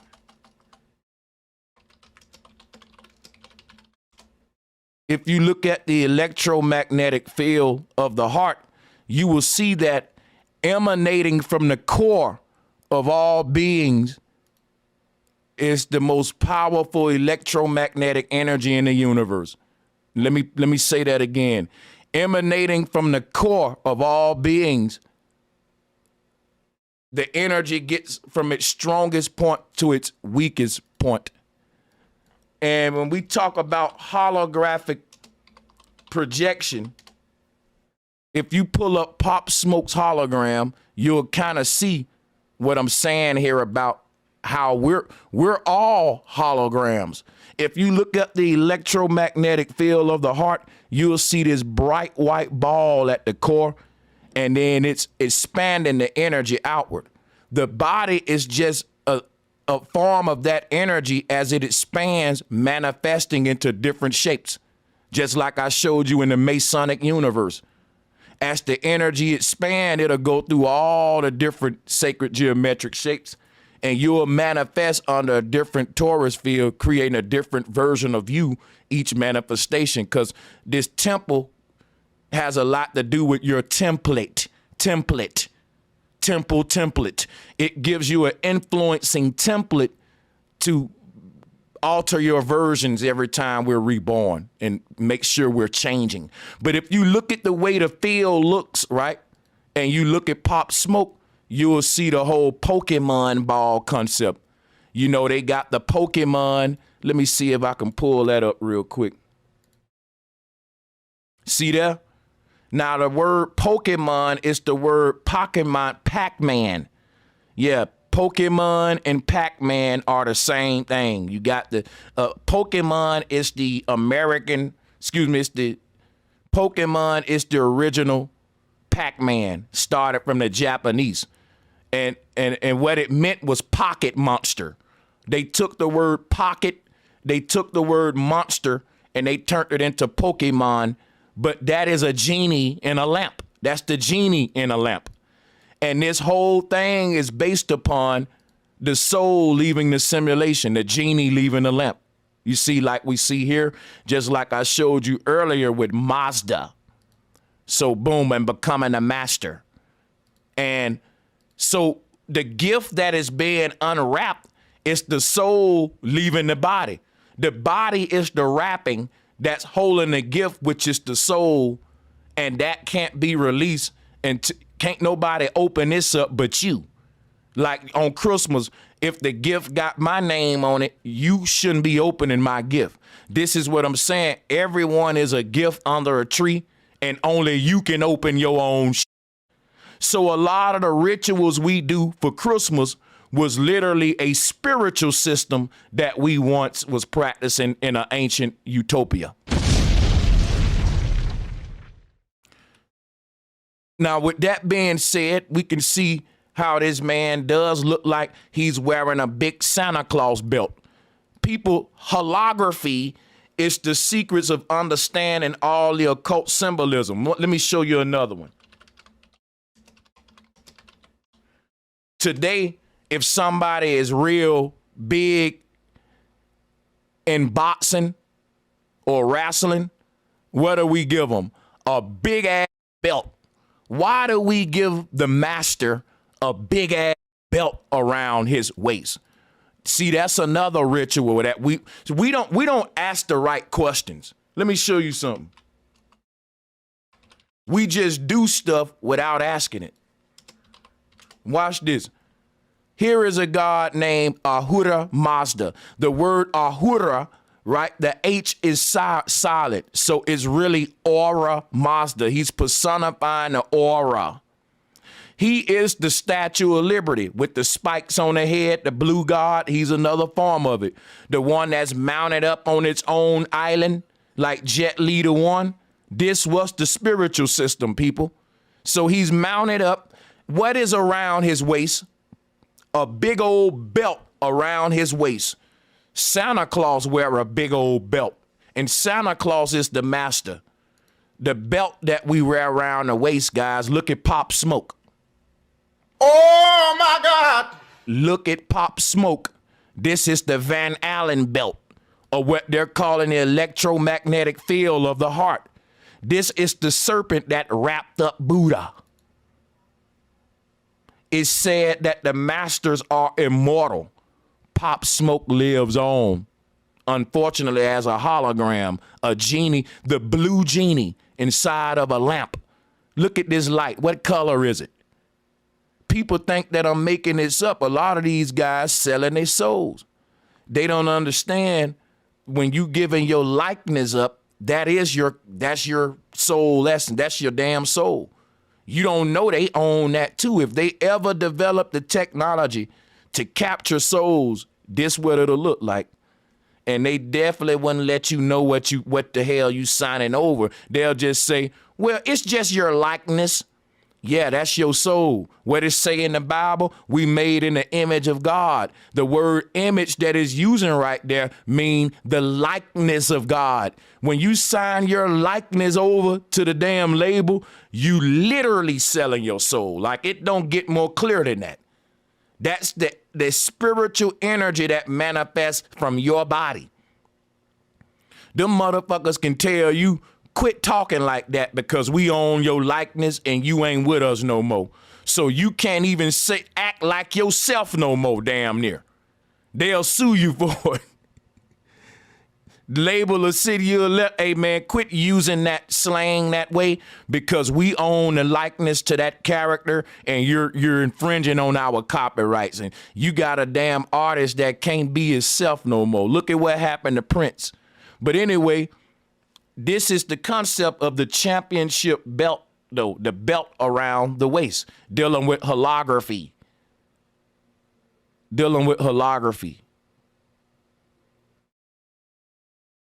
I just want to break down all the symbolism. Let's look at some more. We practice these holidays all the time, but we don't know what we're practicing. So Bro Sanchez gonna break it down, man.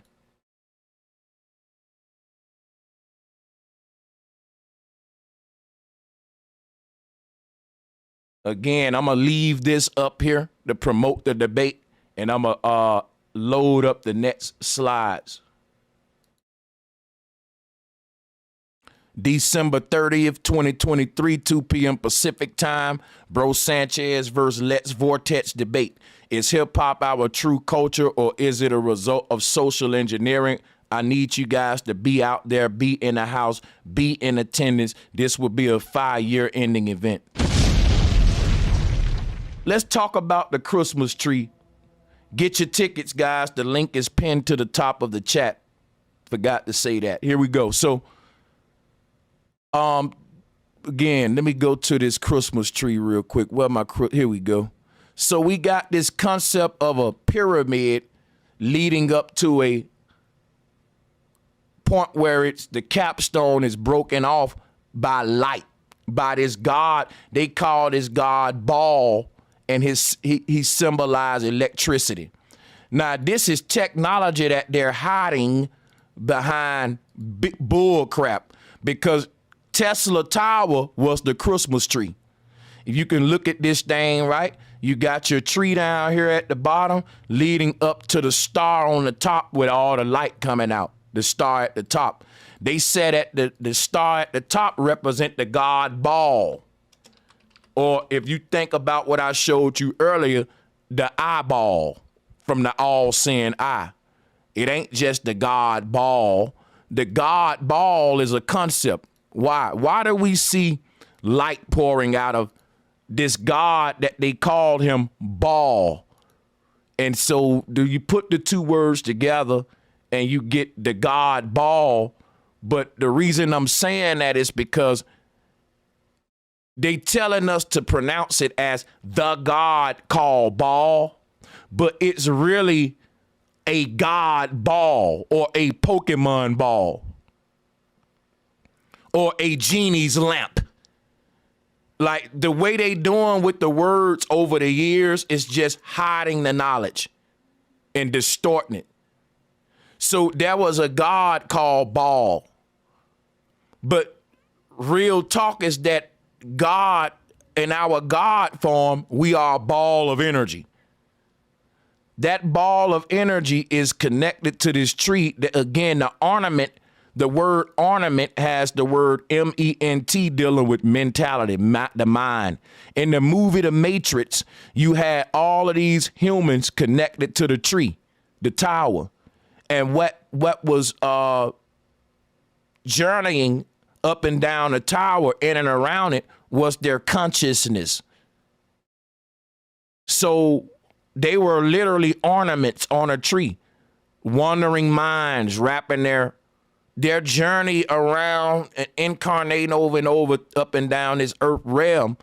On a macro, you're literally lights wrapping around a tree. And to understand it even more, just pull up a torus field and watch how the energy wraps around the field, and think of how we wrap lights around a Christmas tree. Just like this. But each of these streams of light is a soul journeying in and out, round and round the quantum computer, the simulation. And what happens is they personifies it like this right here. And it shows you when you make it out, you're like Christ on top of Calvary, busting out, boom, boom, boom. So the light that's coming out of the ball, like when we break the Easter egg for resurrection, that's literally the Pokemon concept. The light coming out of the Pokemon ball is literally the light coming out of the Taurus dome, the firmament dome, allowing the souls to leave the earth realm. The earth is like a big Pokemon ball. And when you get to the middle of it, boom, you beam out, just like we see here. Jonah leaves the whale right there, right? So again, all of this is represent our journey inside of the simulation. And the Pokemon ball is really our astronaut helmet.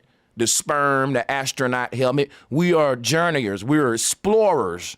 This is not our home. We're passing through on a journey. I want to take the time and ask that if you follow this channel and you appreciate the work that we do, we cannot do it without your support. And one way you can support us is by becoming a member of this channel. And with your channel membership, you will be able to access perks like members only chat room, members only live streams, members first content, and so much more. Thank you so much in advance for becoming a member of this channel. The Christmas tree concept is dealing with the tree of life. The lights that adorn the tree are you and me. And what makes it so crazy is that when you are approaching the tree and you walk up to the tree, you are reflected in each one of those ornaments. You see that? That's how we entered the matrix, through reflection, through copying. And they copied it multiple times. This God that copied us, he was called the God of repetition, Saturn. They also call him Ishtar, as you see down there. Ishtar is where we get the word Easter. Easter is the root word of exterior. This knowledge shows us how we went to the exterior of the universe, because we used to live on the inside in Eden, in the core. And then we left that Exodus, and now we live in the outer planes, in the exteriors. And this knowledge of that, the knowledge of our journey into the exterior parts, right, is tied up into all these symbolisms and stuff. So this God, while he would recycle you, like he got his arms open. But the thing is, the moment you walk up to him, you're going to be recycled. You're going to be copied into the simulation. And how does that work? Like this. The moment you approach that Christmas tree, each ornament copies you. Your image is copied into each one of these ornaments that's on the tree. Y'all see that? Let me show you another way. The Nordic people looked at it this way. They said that we are souls from Asgard, but once we fell down into Midgard, our image, but let us make man in our image. These little portals are like mirrors. Just look at it this way, right? Hit the like and share button, please. Look at these gateways like mirrors. See, light is the only thing that can pass through a mirror. If you try to throw a rock through the mirror, you'll break it. You try to throw wood through the mirror, you'll break it. Light can literally pass through a mirror, and then what happened, it bounces back out, and we see that the mirror is like a gateway for light.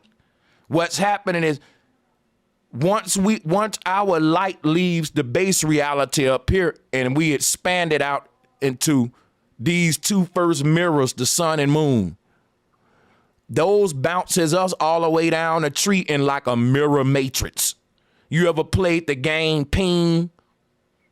The ball is the soul, and the two little tables are like the duality, left and right, sun and moon. As your soul left Eden, the light is now in a mirror matrix that looks like DNA. It looks like DNA because let me show you what happens. Let me show you this.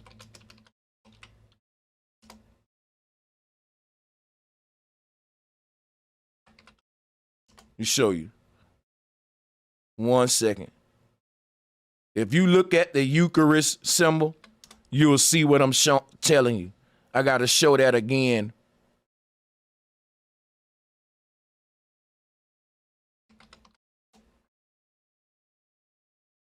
So check this out, right?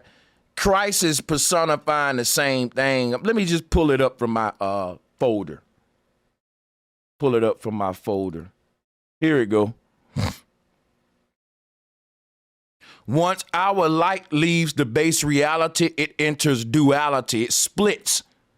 What we calling the sun and moon, they are really just like reflective points of light. You know what I mean? Like nothing is really there but like a mirror. And the glare that we're getting from the sun and moon is no different than you taking a magnifying glass and creating a glare on an ant.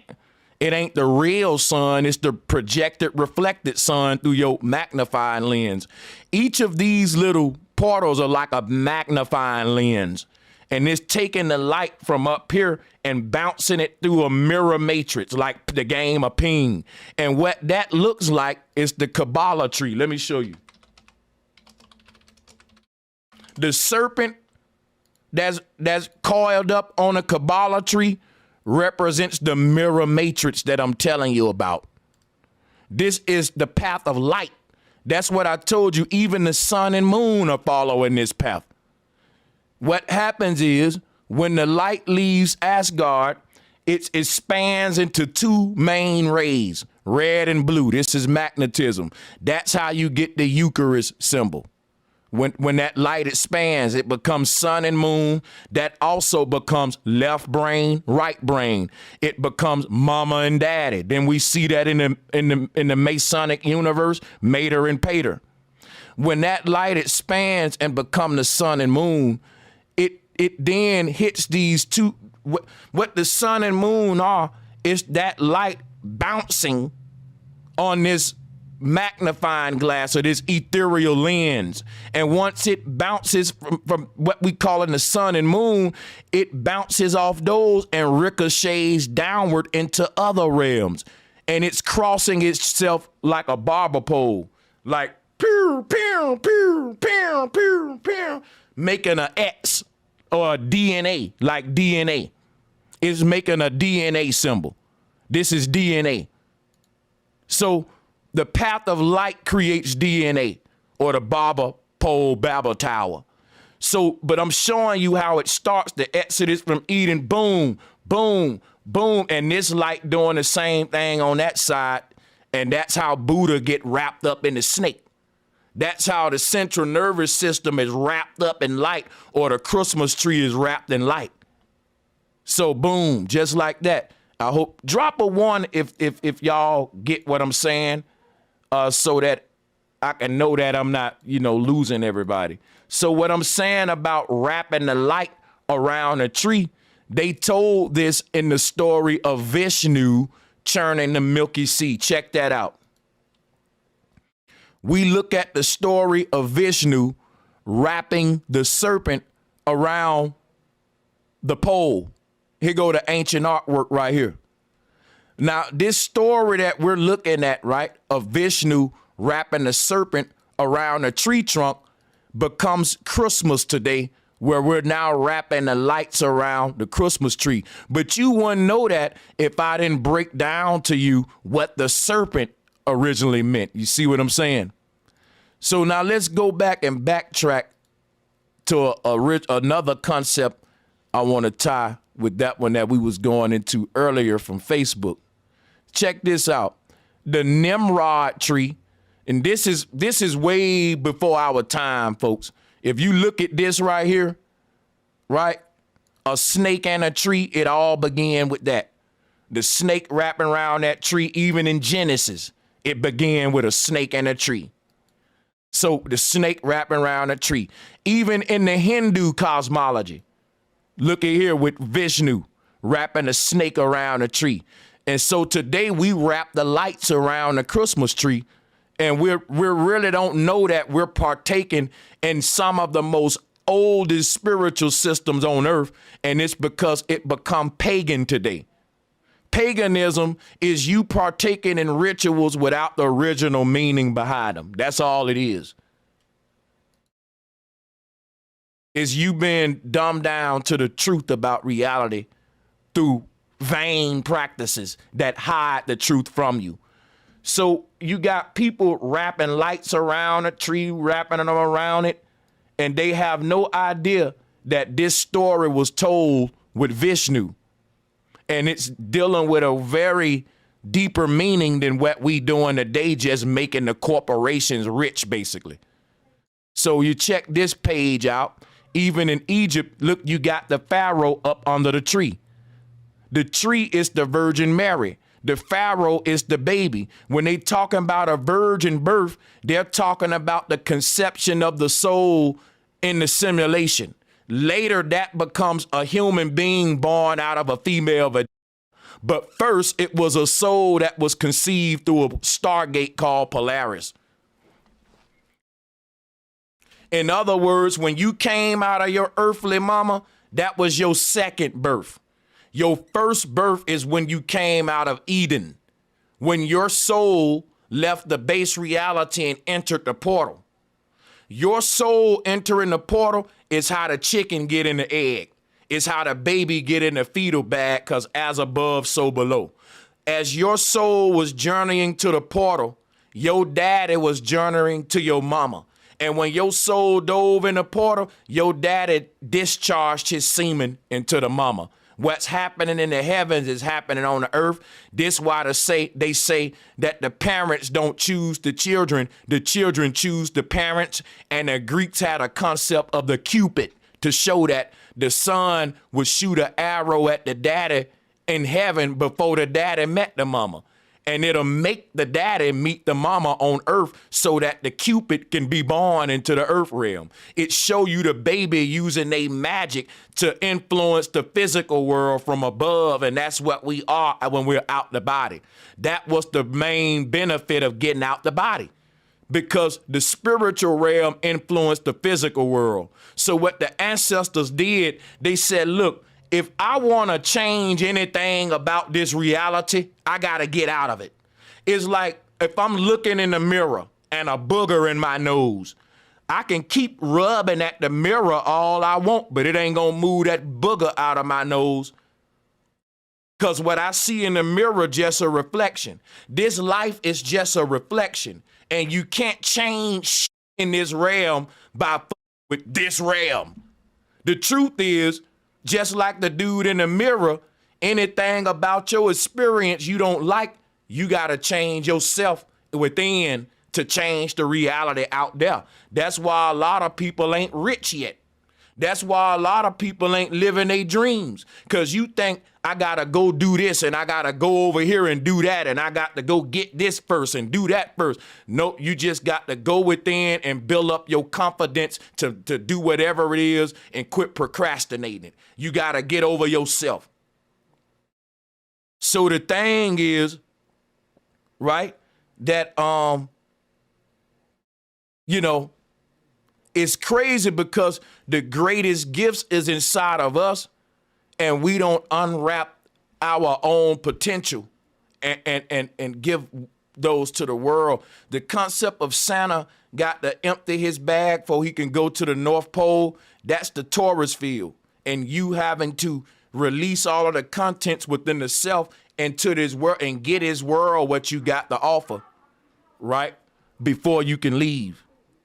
So that's the concept of Humpty Dumpty falling off the wall, him being an egg, and him having a great fall where he opened and splattered his contents open.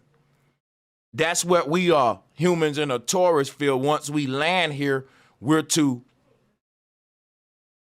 release the contents within ourselves to the world. So as we see here,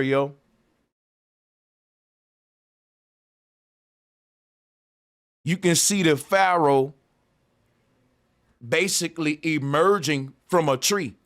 But that tree is personifying a portal at the middle of the earth is what I was saying. So him coming out of that tree, I can show you several gods around the world, and I'm going to do that right now. I've been saving this for y'all. It's about to get real good now.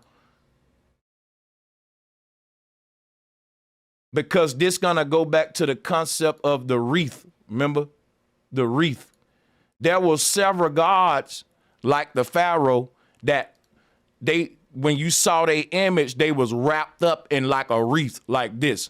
Like I showed you, Michael Jackson did an album cover like that. This is where we're about to have fun. It's gonna get deep here. If you look at Michael Jackson Escape cover, he's talking about you leaving the simulation. Why you think he's wearing a suit, which is the universe? Michael Jackson is clothed with the stars like the great Babylon. He's emerging from up out of the sky vault and leaving the damn universe, and he's telling everybody else to escape. He's clothed with the stars. He's leaving a portal. Michael Jackson get this symbolism from stuff like this. When they talk about all the gods that left the earth, the ascend to heaven, that was us.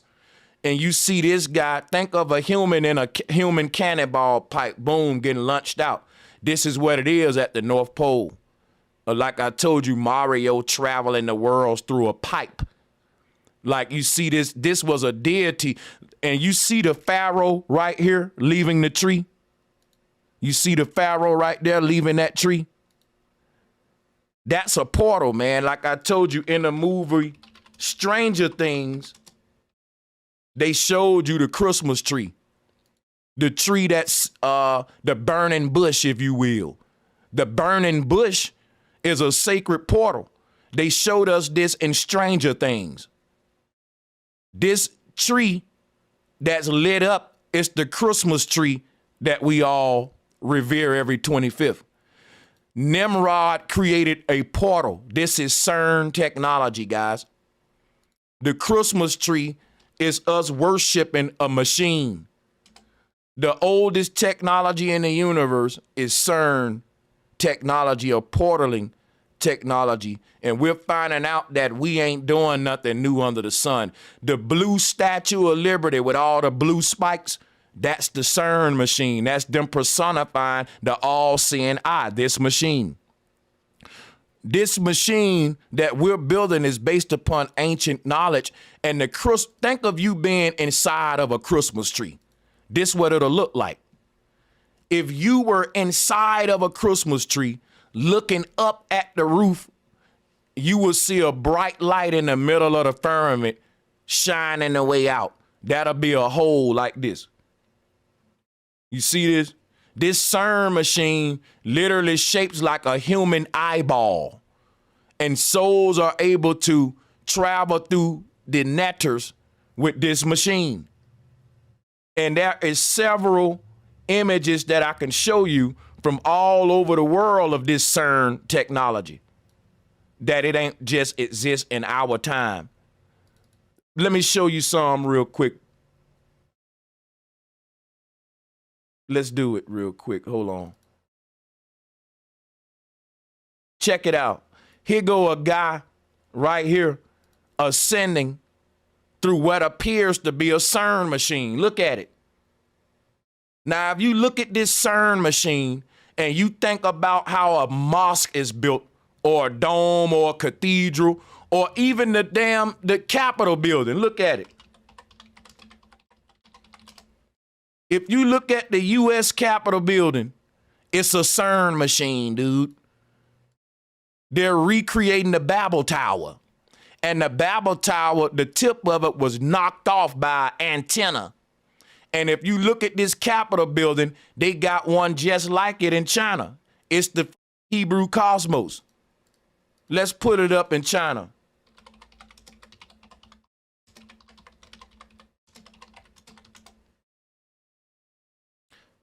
In China, they got a building called, some is about the word heaven is in it. The building of to heaven or something like that. But they basically put it in there like this is the stairway to heaven. This is in Asia. Our United States Capitol building is not unique, man. They built Babylon all around the world, dude. That's what I'm telling you. If you look at the U.S. Capitol building, they got this same building in China. They using this same sacred geometry on all the citizens worldwide to siphon the energy. Our nations and cities, if you can look at them from a top-down view, they look like computer chips. If you can look at like a computer circuit board, and it got certain things here, certain things. Right here might be the Giza Pyramid. Right here might be the U.S. Capitol building. Right here might be the Washington Monument. But if you look at our Earth from a top-down building, you on a big green grassy plain. And you got all of these antennas that we call important places. We're like the energy on a motherboard. And all of these big places we gather at, that's like where the information gather in a computer at these big chips or a big processor here. When you looking at the big green, let me see if I can pull it up.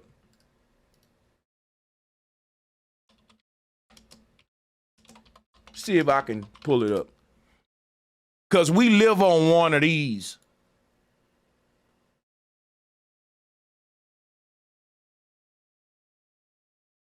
And the structures, right? Now, if you look at that chip right there, that's the processor. That means all of the information on the board got to go through this black cube in the middle. And if you look at the World Trade Center today, it becomes a processor now. Once we process what happened, the event that took place over there changed the nature of history. And if you look at what they built there now, it looks like processing chips. If you look at what happened on a processor chip in a computer, the data is going around that to be processed. It becomes its own little central point, if you will, of information got to go through it like Christ. You got to come through me. And basically, that's what the World Trade Center became. This is worth more than the buildings themselves, because the spiritual energy that's processed around this place is no different than how we see energy processed around a computer processor.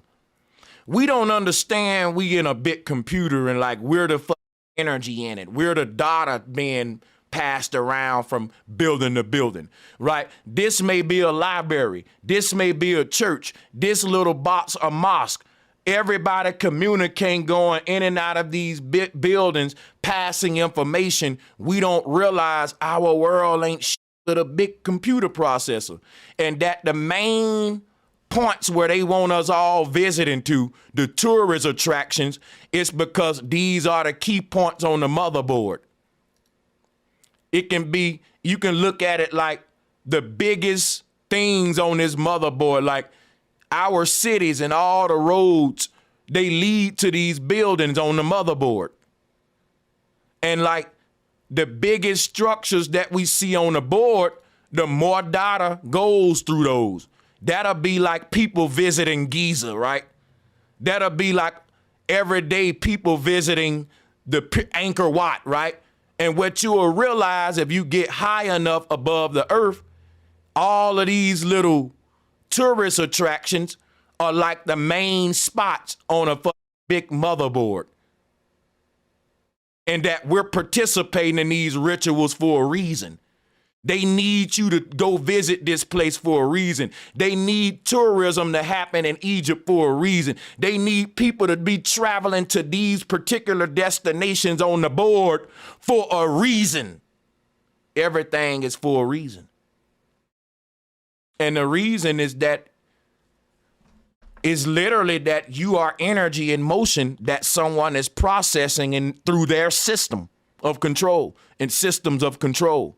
And how that play out is how I'm showing you here. They looking at you like energy feeding a computer that I call it I am mother. This Lilith, this Babylon queen, right? And you're fueling this whole is what I'm saying. When they said don't feed the beast, they basically said unplug from this system. Pull out that hole. Don't get her pregnant. You're going to be born again. Pull out, snatch out. That's what they were saying. So if you look at the wreath around, this is our Christmas wreath. This is where we get the Christmas wreath from. It is the electromagnetic energy field around the body. And if you look at us wrapping the copper coils around a Tesla coil, wrapping the copper wires around the pole, that is symbolic of wrapping the lights around a Christmas tree. This is all knowledge of the soul and how the earth is laid out, but we don't get it no more unless you're on Bro Sanchez. So check it out. Here go a god that was worshipped. I forgot his name, but you can see all of those gods that was worshipped. Why was they worshipped? Because they was masters. What made them a master, though? Let me show you something. This God, his name Anu. And they call him the Anunnaki. The people that can lead the world and come back, but they don't know that's us, though. We the Anunnaki. This God Anu, right? Whatever Moses knew, this was a dude that embodied that knowledge. Look at what Moses is holding. You know that represents everything I'm teaching about this vortex knowledge and how we wrap the lights around the Christmas tree. Now watch this though. That is the secrets of how to leave the earth. When they said that Moses split the sea, guess what? Moses opened up a portal and he broke through the waters above and let the people travel interdimensionally. The staff that Moses holding up is the witch brew staff that they said a witch stir up the brew pot with to open the portal of time. Moses was a wise man. He was a man that used his scepter, and they want you to think that Moses was a dude walking around with a stick doing miracles. But let me show you what the Moses staff really is. See, because Tesla had one too. Here's go right here. Moses' staff ain't a doggone stick with a snake on it. It's the Tesla Tower. It's the Nimrod Tower. It's the barber pole. Whoever Moses was, he had his own Wardenclyffe technology. That's what I'm telling you. Tesla knew how to open up a portal to get out of the world. That's what Moses knew. I said Tesla, damn. Tesla knew it too, though. Tesla knew it too. So the story of Moses splitting the sea and using a serpent staff is literally the technology Tesla used to open up portals and be able to time travel. This was what Nikola Tesla was obsessed with, time travel. But and today we're just now acknowledging that it's possible when they had us laughing at the ancients for years, which is why we need to humble ourselves and realize we don't know everything if all we know is what they told us. Right? You need to go sit down quick if that's all you know. We all got told the same thing. You ain't got to retell it to me, right? But I can tell you some shit you don't know, and all you can tell me is something we all learned. So you're biased. You have no other information to rival the shit you was given. Now, the thing is this. Moses was a wise dude of his time that was using a Tesla tower. And this symbol that they're giving you right now, let me show you something. This symbol that they giving you, that's a lie, man. Here go the real symbol of the Babel technology. It was Tesla tower. This is what they turned into a Christmas tree with a bright light at the top. And they said a tower was knocked down. If you look at this dome at the top of Tesla Tower, that's the all-seeing eye with the light coming out. Check it out. What is an eye, right? An eye is look at your eyeball, man. Just take a look at your eyeball for a second. Don't it look like the top of Tesla Tower? Look. That's an eyeball. And that's why they got an eyeball at the top of it with light coming out. Let me show you the umbrella stone. Tesla ain't the only one know about that. Watch this.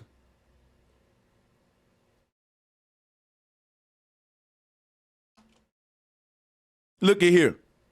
Tesla ain't the only one know about that. These umbrella stones, the people of this land say these are the oldest structures of the land and that they are very spiritual. People want to know how that thing was standing on top of there for thousands of years, and it's balanced. It is balanced. And what does it look like? A UFO ship with a light beam going down? This is how we lead the world. How did Buddha, Jesus, all them lead the world? The umbrella stone is literally our ancestors personifying Tesla technology. Look at this. They turned this into a stone, man. It meant that much to them. That this technology was turned into stone. The Bible even tell you the stones shall speak.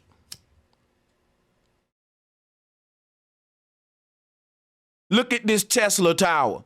You know they tore this down. People, why would they tear this down? Because they didn't want this knowledge out there.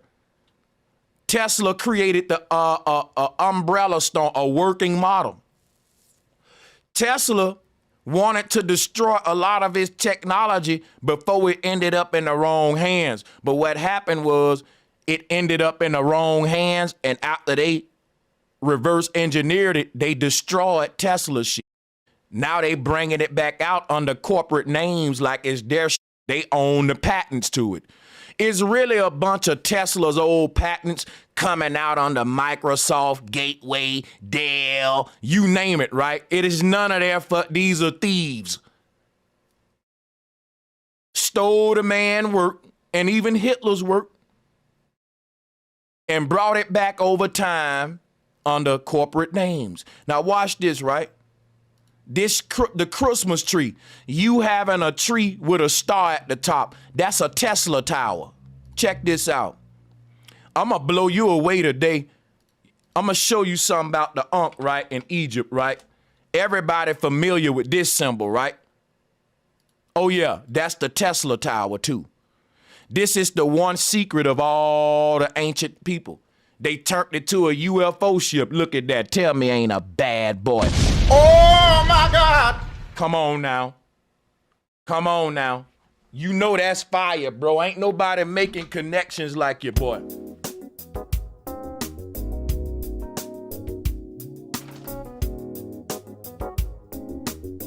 Come on now.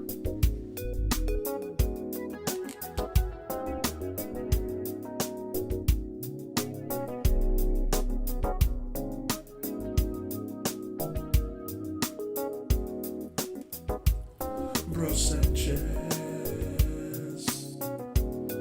just one who's out there in the fight.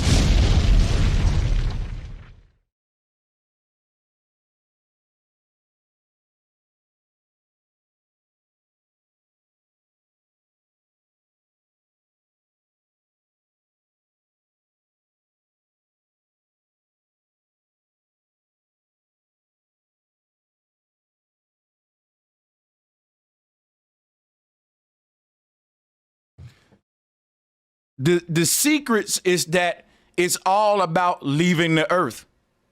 And it was technology that we used to be able to do that. And they took the technology away today. Here is a gentleman leaving the earth right here. Look like he's coming up through some sort of ancient CERN portal. See, when we look at this CERN machine, we don't see they showed this to you in Stranger Things. They showed this to you in Stranger Things. Everybody like to talk about the Fibonacci spiral, right? Did you know that the Fibonacci spiral is how we wrap the lights around the Christmas tree? That's what Vishnu is showing us when he churns the Milky Sea. Watch this, right? The word Fibonacci is two words. Fibbo, which means something that's fake. Fib, a fib is a fake. Fib. Nazi is Nazi, like the Nazis, Nazi. The Fibonacci spiral is literally the Nazi swastika. Yeah, you ain't gonna get this nowhere else, man. Hit my like and share button. They trying to blackball your boy.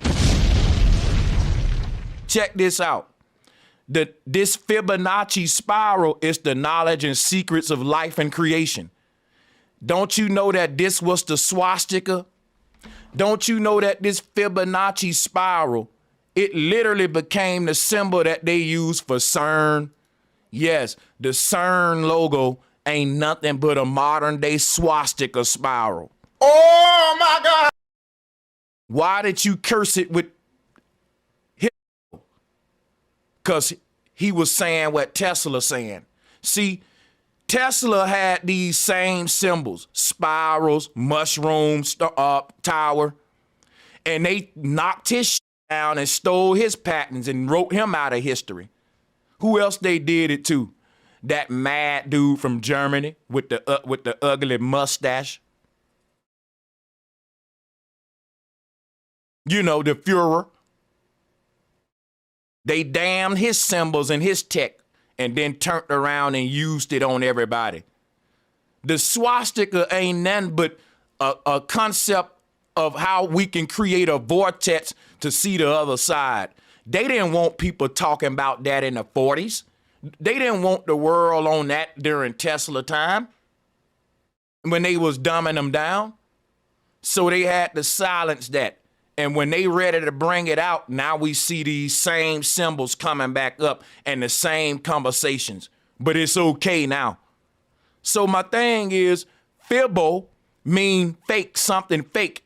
The spiral of life represents the light of the simulation, or what they're calling the Milky Way galaxy. Our holographic reality is not real. It is a fib. It is a dream. It is literally a holographic projection. This is the swastika or the Fibonacci spiral. See, Nachi is the word Nagi or Naki. That's how you get the word Nazi, right? And again, let me show you something based on that you might want to point out with that.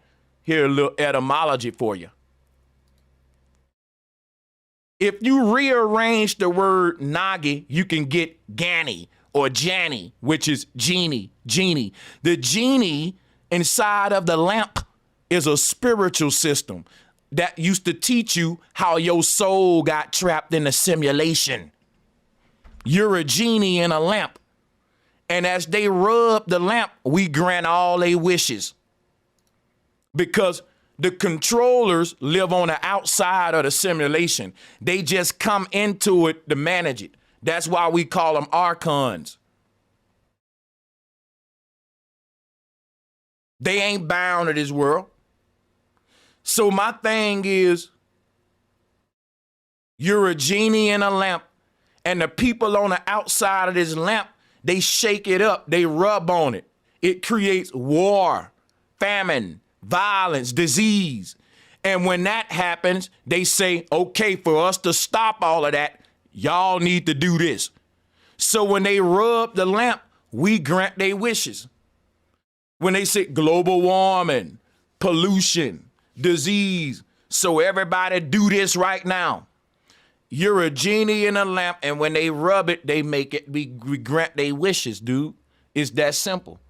And this is how TV propaganda, all that from Nazi Germany, this stuff was all part of spiritual knowledge of how to control the mind. And you can do it for good or bad. That's what Tesla was saying, that this knowledge in the wrong hands represents damnation for the earth. So we got images right here of a genie leaving the lamp. Or in the case of the movie Stranger Things, your soul leaving up out the Babel Tower, which is the CERN. The word CERN is the word sin or sun. The sun god was the CERN god. We got to quit thinking about the sun in the daytime. They talking about the CERN, not the sun. There was a god named Cernunnos. Cernunnos was the ancient Greeks personifying a CERN machine in their time. Yeah. This god named Cernunnos is literally a god that represents the North Pole to the ancient Greeks. And his antenna represent the fact that he can leave the earth and come back to the earth. He's a demigod, meaning he can come to the earth and interact with humans, and he can leave and go to heaven and interact with the gods. That's what his antlers, his antenna represent. And you can see he's meditating just like Buddha. And instead of putting him under a tree, they just gave him horns to symbolize the antenna, because that's all the tree is the beam stalk, Jack's beanstalk. So another god right there, guys, his name is Cernunnos, and he's literally personifying the CERN portal.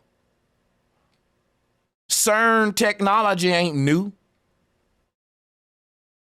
He's literally personifying CERN technology, or the North Pole.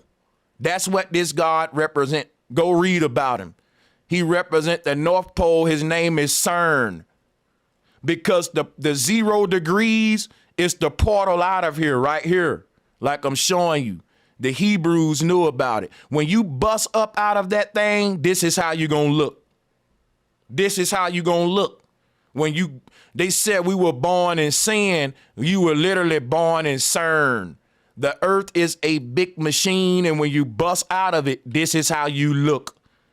They got gods all over the world busting up out of the earth. saying that we rose mind above matter. When you master this, you get spit out like Jonah in the whale. When that happens, you are now a master. Ascended master, I must say. You're a Ben stone.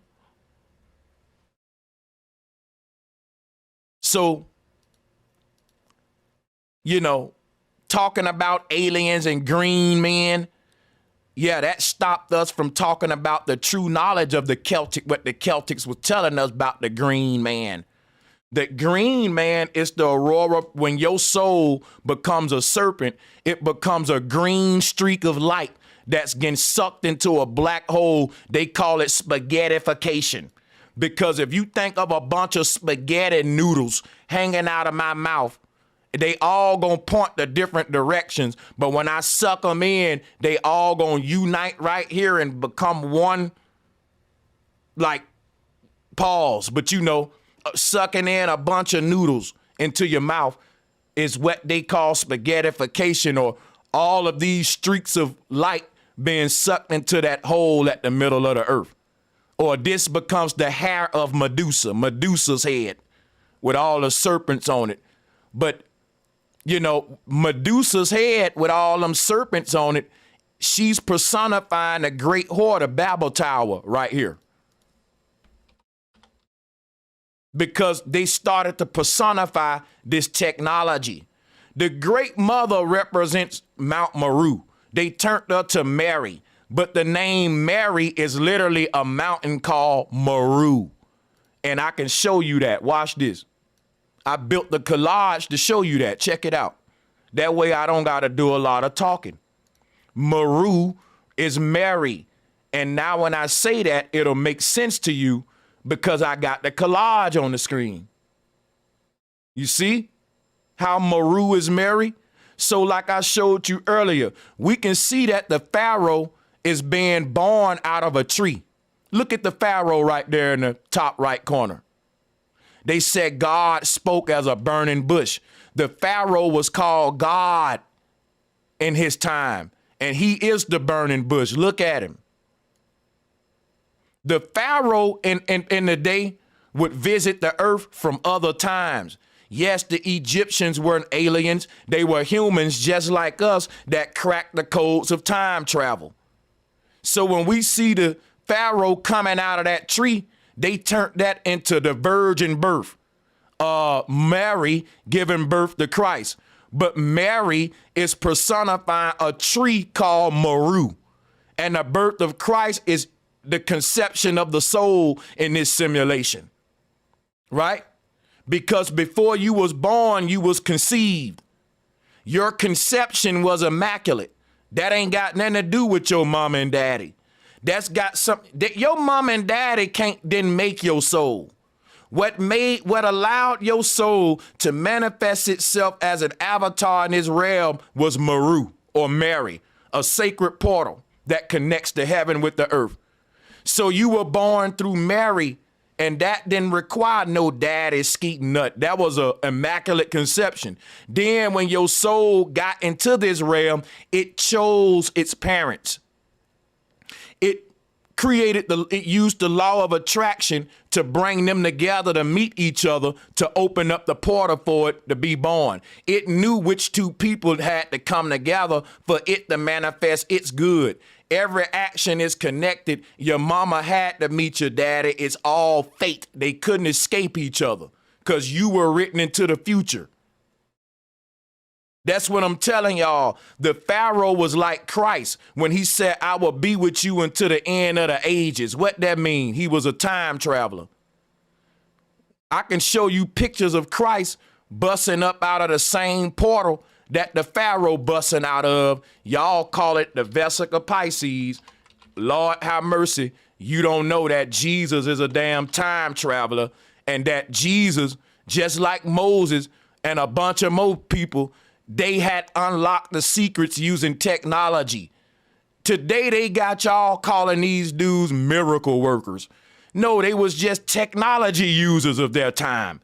And if you want to hide the technology from the past, when we look back and read about the wonders that was happening on the earth, when you take away the technology, now you got to say, well, it was a miracle.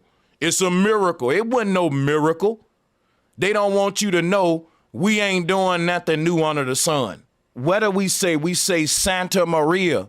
That means the Santa was Mary before it was Santa Claus.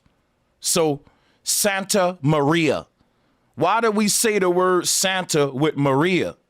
The center of the earth used to be personified as Mary or Maru. And we're going to talk about that on my future stream, more about the great mother. This one here is more about her son and Christmas itself. And us understanding that the wreath, right? Look at the word wreath as well. Now let's go through these and start to clean up the screen. We know that Nimrod and his tower is the Christmas tree concept, and that now it ain't just no pyramid or no damn tree, right? We know that it's the Tesla's tower. We know that Nimrod has another word for tower is rod, antenna. Nimrod, Moses, all these different dudes were guys during their time that resurrected the Tesla technology and Taurus field technology. And to hide it from us, they just hide it behind rituals and traditions. Like I said, if you look at this all-seeing eye right there above the pyramid, that's why we put the wreath on the door. And the all-seeing eye is the hole in the middle. You can see how this all-seeing eye looks like a wreath right on top of the door or the earth door. The doorway that leads into the earth or the Babel Tower, it has a wreath on it. It has a wreath on it. That's why I'm showing you this. All this symbolism means something deeper. So we went over that. Let me keep it moving, because I don't want to waste nobody's time. I just want to close out the slides we already looked at. Remember, when you say Fibonacci, you saying Nazi. Nazi is Nazi. The Fibonacci spiral is the Nazi swastika, okay? The Fibonacci spiral leads into the underworld and the heavens when we turn it into CERN technology. There was also a god called Cernunnos representing this technology. And the reason the god Cernunnos have horns on his head is because it's represent the electricity coming from the tower, the Babel Tower, or the Medusa's hair. So let me see. I want to make sure that I'm Christmas, the Christ Mass. All right. Let me stay on topic with that and deal with only things that are related to the topic. And we'll keep this moving forward. So let me see here. Got a couple of slides to go over before we done. One thing we got to realize is the Christmas tree is Pascal's triangle. Now, when you take the Fibonacci series, Fibonacci math, and literally manifest it into dimensional form, you take it from a two-dimensional spiral and you start turning it into a real like 3D structure, you creating Pascal's triangle. You know what I'm saying? But if you look at Pascal's triangle, embedded within this is the number 666. I did a documentary on that. It's kind of viral if you want to check it out. There's a lot of math associated with the Babel Tower. And the crazy thing about science today, the math that they use, well, I ain't going to get into that. That's going to take us way off subject and actually waste time. So Pascal's triangle, the only thing we need to know, this is another form of our Christmas tree, and the way that the numbers wrap around. Because think about this, right? Take this for example. When you wrap lights around a Christmas tree, you got more lights at the bottom than at the top because the base is wider and the top is slimmer.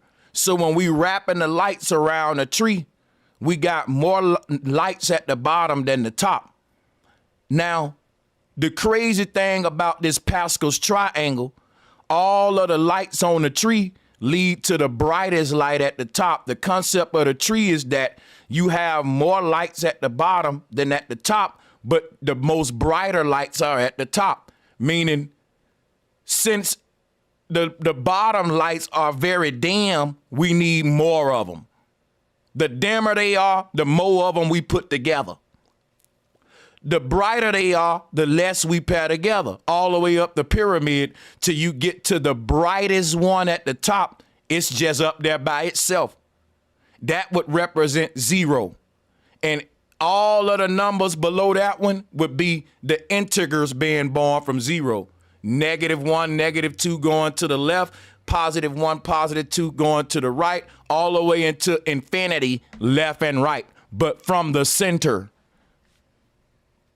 which is this one at the top, the one at the top. That holds more value than all of the numbers beneath it, even though you have ones in those bottom boxes. What makes the one at the top special? It's because it's basically a result of when we compress all of these numbers into one. Compression is taking place in Pascal's triangle. So we can see that you have more numbers and more variety at the bottom, but it's less value. Less ain't always more now, is it? Not when we talk compression. So Pascal's triangle is dealing with the pyramid that they say is built from the top down, because the place at the top represents 0 and everything expands from that. -1 to the left, +1 to the right. And that's the numbers, negative and positive, good and bad polarity born from the center. This is the Pascal's triangle. This is also the Catholic Eucharist that I showed you earlier when I showed you the Catholic symbol with the red and blue streaks coming from it. Matter of fact, we need to pull that back up. We need to pull that back up. We're going to have to not be lazy here and just go ahead and do what we got to do, even if it take time. Here we go. This is Pascal's triangle, showing you both sides of the pyramid, both negative integers, positive integers. But I want to pull that up. I'm all over the place. It's all good though. I'm all over the place, but it's all good. Where was I? Because I'm missing I always do this when I'm trying to, give y'all the information. So we went from Pascal's triangle. Where was I going next? Oh, here we go. My bad. Now, here is Hindu cosmology. Now, the Hindu, let me break this down to you. Up here is the base reality. This is the base reality at the top. From this base reality, right, we open up a portal. You see the portal opening. You see the portal opening right here. That's the star at the top of the Christmas tree. That's the portal opening. When that portal opens, all the light from this side pours into the tree. So this triangle now is filled up with light that came into this portal. And it's now giving the light a shape, and we call it the firmament dome. As light projects itself down to the first landing point, it manifests itself in the form of humans, trees, mountains, and all that. We can't leave out of the firmament dome because we're literally projected with the light that is created with. It's like watching a movie with a projector machine, you being one of the characters projected on the wall, and you trying to leave the movie and walk off of the wall. The light from the machine projecting you into this realm, if we're light beings that are holographic and we're being projected down here from up here, we can never leave out of here. Not in the form that we are, because that form exists as a result of the, y'all get what I'm saying? So how this work is you have a universe created here, a world created. And when we say world, it's like WHIRL, whirl. Our world is literally a whirl of light. You got to think Tesla coil. And you got to think Tesla coils stacked upon Tesla coils forever, separated by copper spirals. You'll get something like this that goes up and down forever. It'll look like a spinal cord. It'll look like a Jedi pillar that the Pharaoh holding.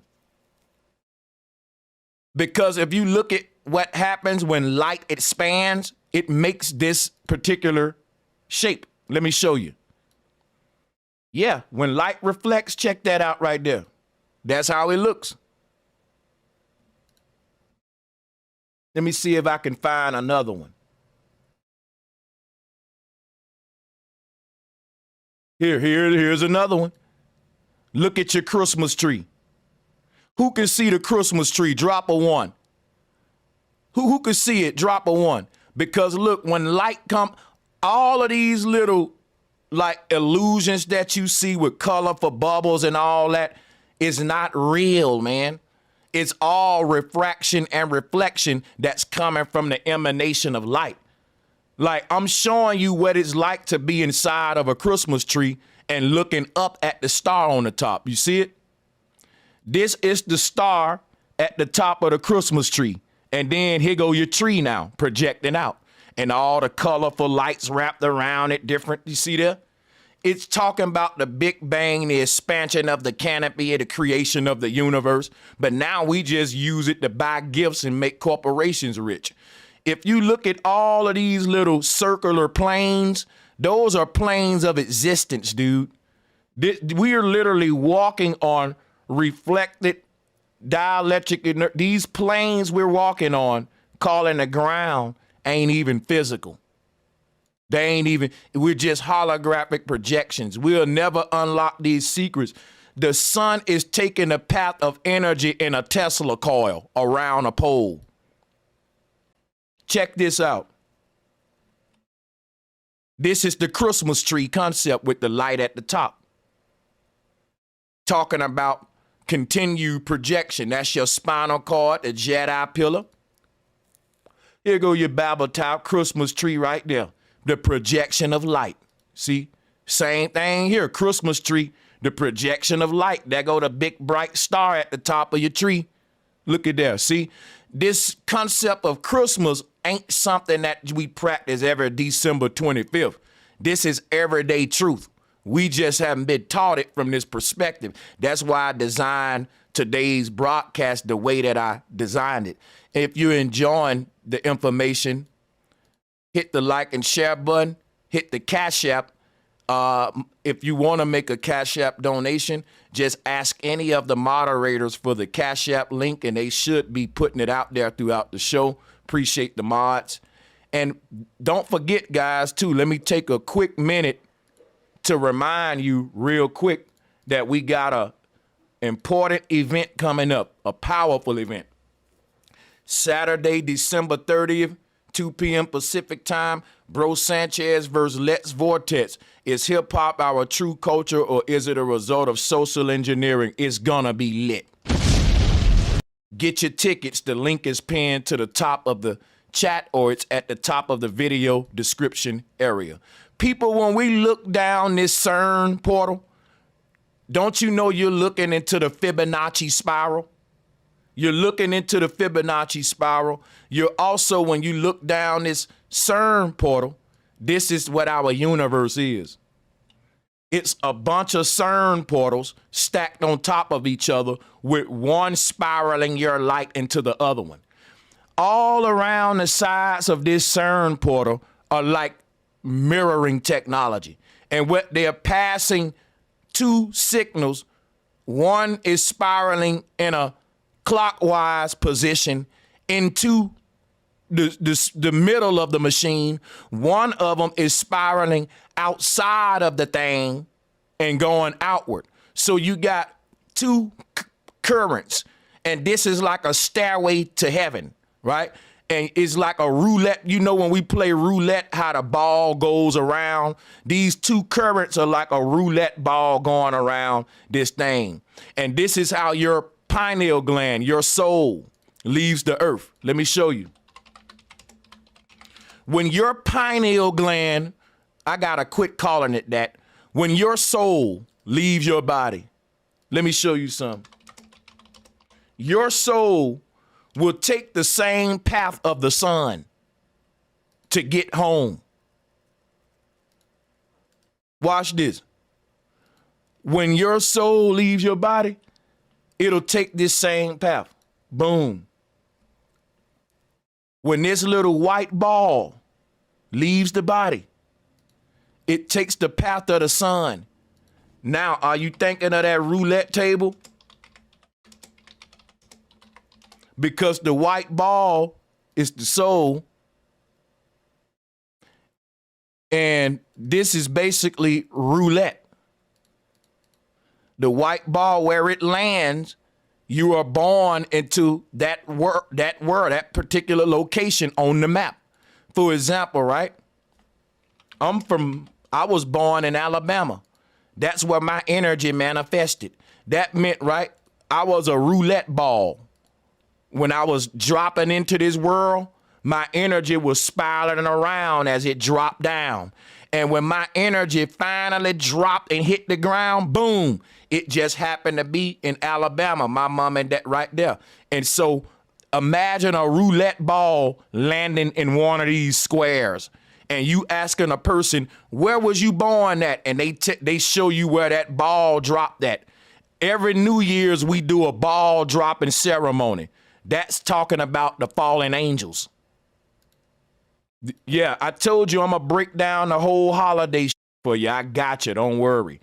I got plenty more videos. I'll be uncovering this stuff for y'all. Check it out, right? Every New Year's, we drop the ball on it. Peep this game, right? If you look at the ball dropping ceremony, how about it look like the pineal gland seated on top of the spinal cord? And when the ball drops, the consciousness is leaving Eden, going into the root chakra to manifest into the underworlds.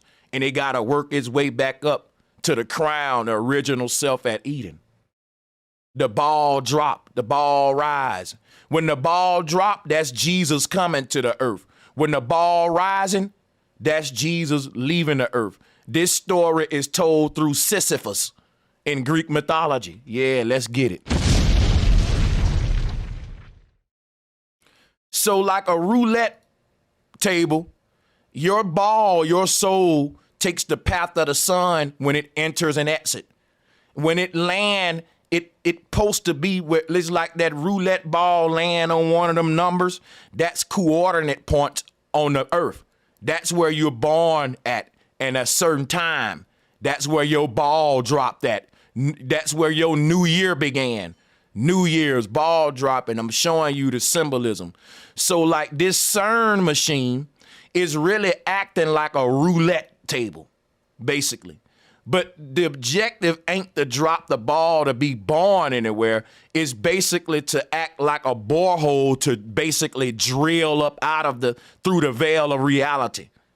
You see what I'm saying? Because when the consciousness is leaving the earth or entering the earth, it has to blow open a hole into the ether to allow entry and exit. Now, we say,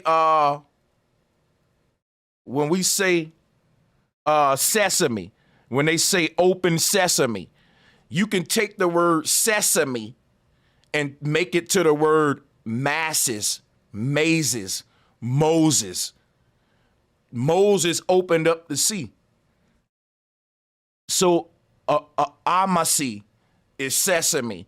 I was dealing with the word sesame, and I was realizing that the word sesame has a lot of variations of God names, which now makes me so when we say open sesame, sesame is literally dealing with the many variations of the name of God. Mesa, and we can rearrange that. We'll do that too one day. But check this out, right?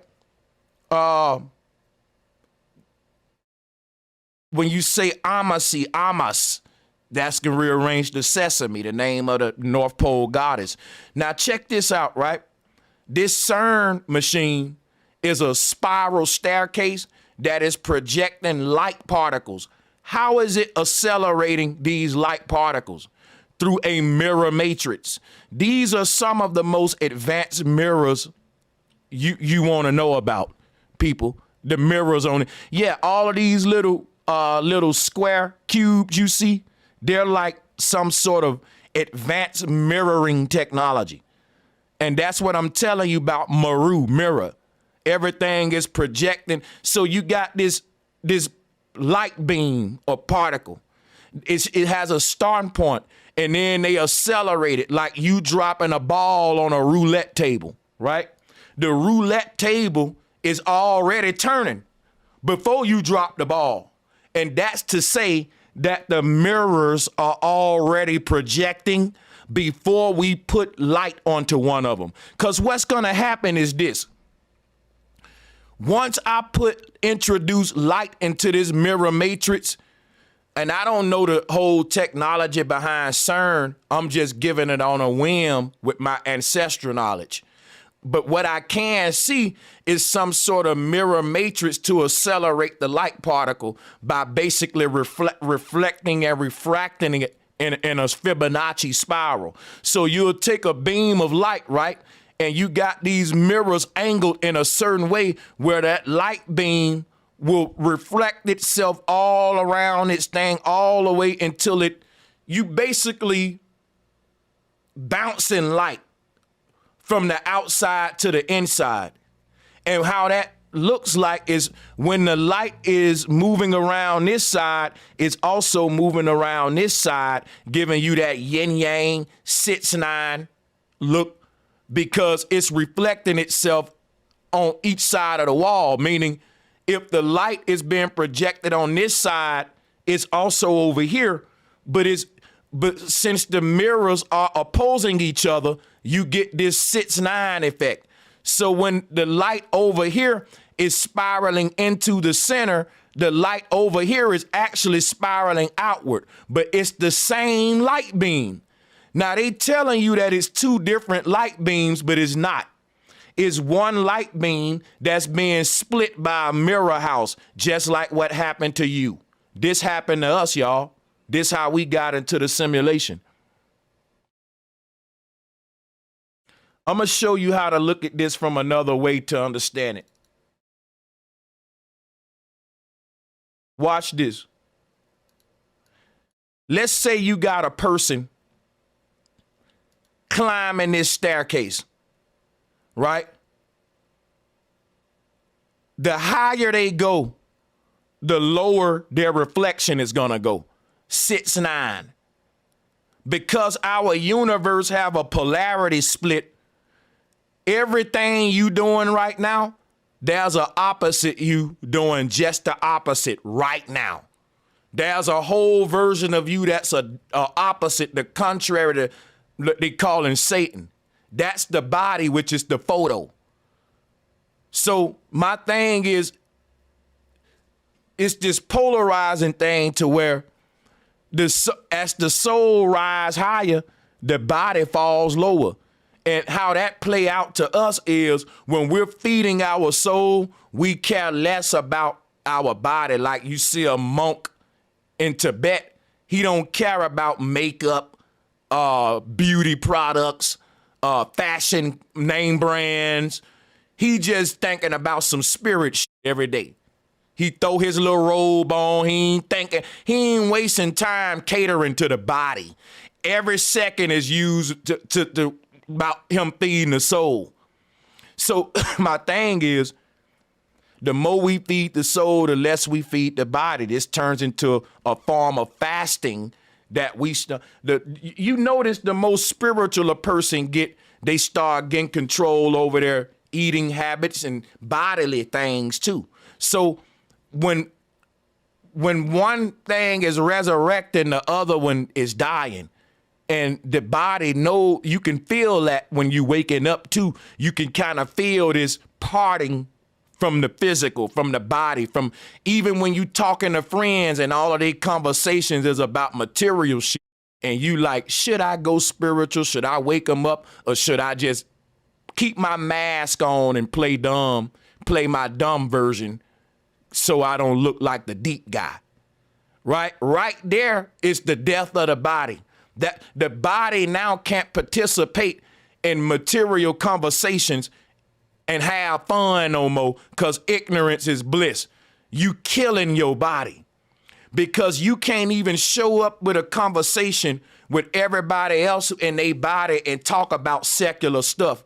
Even when you do, you're faking. You're faking it. That means your body is slow. Death happens in more ways than you breathing your last breath. You breaking away from your old friends is a form of death. That hurts, man. A lot of the things that we transformations that we do because we become spiritual, it ain't easy. It's a struggle with the body. We can feel the body mad that it can't manifest its will because our consciousness have ascended to a higher version. We're catering to the mind, not the body. See, because when I was catering to my body, every action that I took was for physical pleasure, to get some or to get money. When I started catering to my mind, that stuff don't really lead to money. It's just trying to cure my curiosity. When I started spending more time doing that, it actually led to me having a more abundant reality where I'm showing others what I'm bringing back from the other side with this awakening, you know? Let me get back on subject. CERN ain't accelerating two particles. What they're trying to do is recreate the sun and moon and the universe.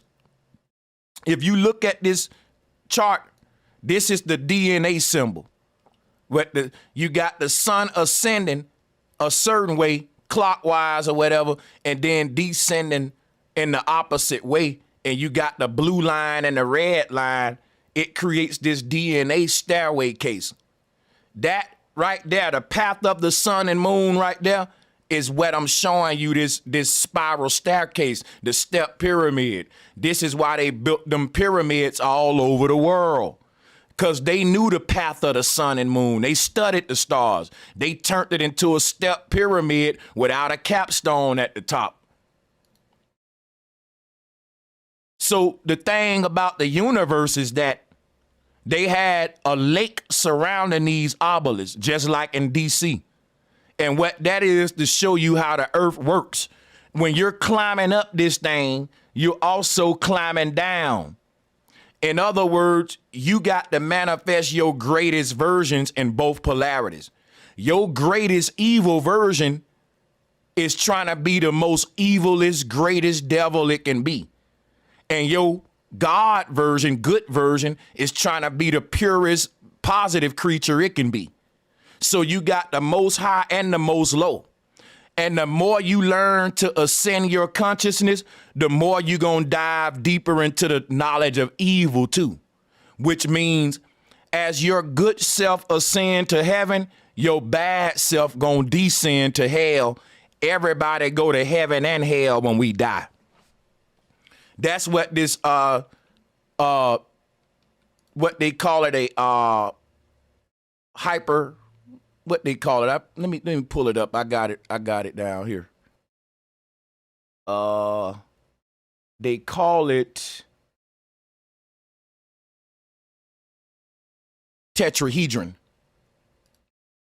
The solar tetrahedron goes to the heavens. That's the spirit. The earth tetrahedron goes to the controllers. That's your body. We don't own these bodies. We're renting them from the controllers. We can't take nothing from this earth to the solar realm with us.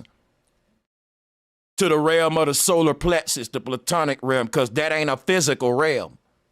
We leave all that with earth. So all of our earthly possessions is gonna drop down into the ground, and all of our heavenly possessions will rise up So you want to acquire more heavenly possessions. That's knowledge, wisdom. Earthly possessions, they will not transcend beyond the earth realm.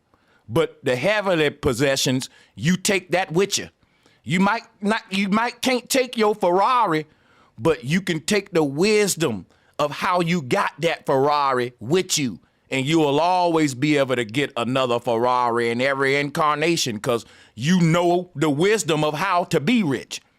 That's the key to why we don't got to take none of this stuff with us, because when you become a God, you just gonna get that shit again. Like, you can't make a rich person broke. You can take all the money from Donald Trump right now and drop him off in Africa, and you'll come back in 10 years, he'll have a water company and he'll be a millionaire, because that shit's a mindset. You can't take away the mindset. You can take Frank Lucas and take all his money away and dope away and drop him off in Jamaica. Come back in a decade, Frank Lucas will be the kingpin over there. You can't take the knowledge he know of how to get back to the top. So that's why gods don't care about we travel light. We don't got to take this with us because we so cocky. We saying, hey, wherever I'm going, I'm going to get that back anyway, man. You know, I'm a god. That's the way this set up for gods. People who not gods, they earned all of their earthly possessions by cheating, and they know they ain't gonna get them again. Because you can't keep cheating. It's a time limit on how long the devil can deceive. How long he could suppress the truth. But like I said, though, with this CERN machine, they're doing what, let me show you what they doing, right? Like I told you, you're like a ball of light. But the moment you start your path of ascension up this staircase, you also start your path of descension down the staircase that exists in another version of you in the underworld. That's the most low. You're a dual creature. You can't have ascension without descension. So this is what's going on. When you start walking up this thing, your other version gonna go walking down. In the CERN machine, they're doing the same thing. They taking a ball of light and they're accelerating it through a mirror matrix. And because it's going in a clockwise motion, it's also going in a counterclockwise motion. Because you got a series of mirrors over here, you got a series of mirrors over here. And if the light is traveling into the circle, because it's being reflected in polarity, it's also traveling out of the circle at the same time, just like I explained right here. If you walking up this thing a certain way, you're going to be walking down it the total opposite way. So you're going to have 6-9 counterclockwise and clockwise, depending on whether you're ascending and descending. They're going to be like a mirror polarity to each other. And that's what they're doing with CERN. They're wrapping the lights like a Christmas tree in a spiral, clockwise and counterclockwise, to where you get this sort of DNA shape like this, what we get with the Christmas tree. And at the top of the tree, what happens is the moment the particle exits the bottom, it enters the top. The moment this one particle split itself in this mirror matrix and it climax, that's when they recreate the Big Bang for a small second or millisecond. But what's happening is this. How that looks is this on a spiritual level. The ancestors said, once we reach heaven, which is this highest realm up here, that's God lives in heaven, but the devil lives in hell. This being is called the demiurge. That's what we are. We're not just gods, we're devils. What this means, y'all, is that when we learn how to travel to the highest heights, we will also learn how to dig to the deepest depths. God is not just a being of flight, He is a creature that can turn into the deepest swimming fish too. So God can be the highest flying bird and the deepest diving fish at the same time. That's you being a God and a devil, most high, most low. Now, why do you have on this Santa hat? That's what God uses to drill through these netters. That's why Santa wears that pointy hat. That's why they tell you, be sharp, be sharp. To be sharp is to be smart, to be intelligent, to be connected to nature and the universe, to be spiritual, philosophical. The sharpest ones can dive the deepest and fly the highest because like a unicorn, we're all unicorns. And the unicorns with the sharpest tip can pierce through the veils the furthest. So that's why this guy got 2 cone hats on like Santa.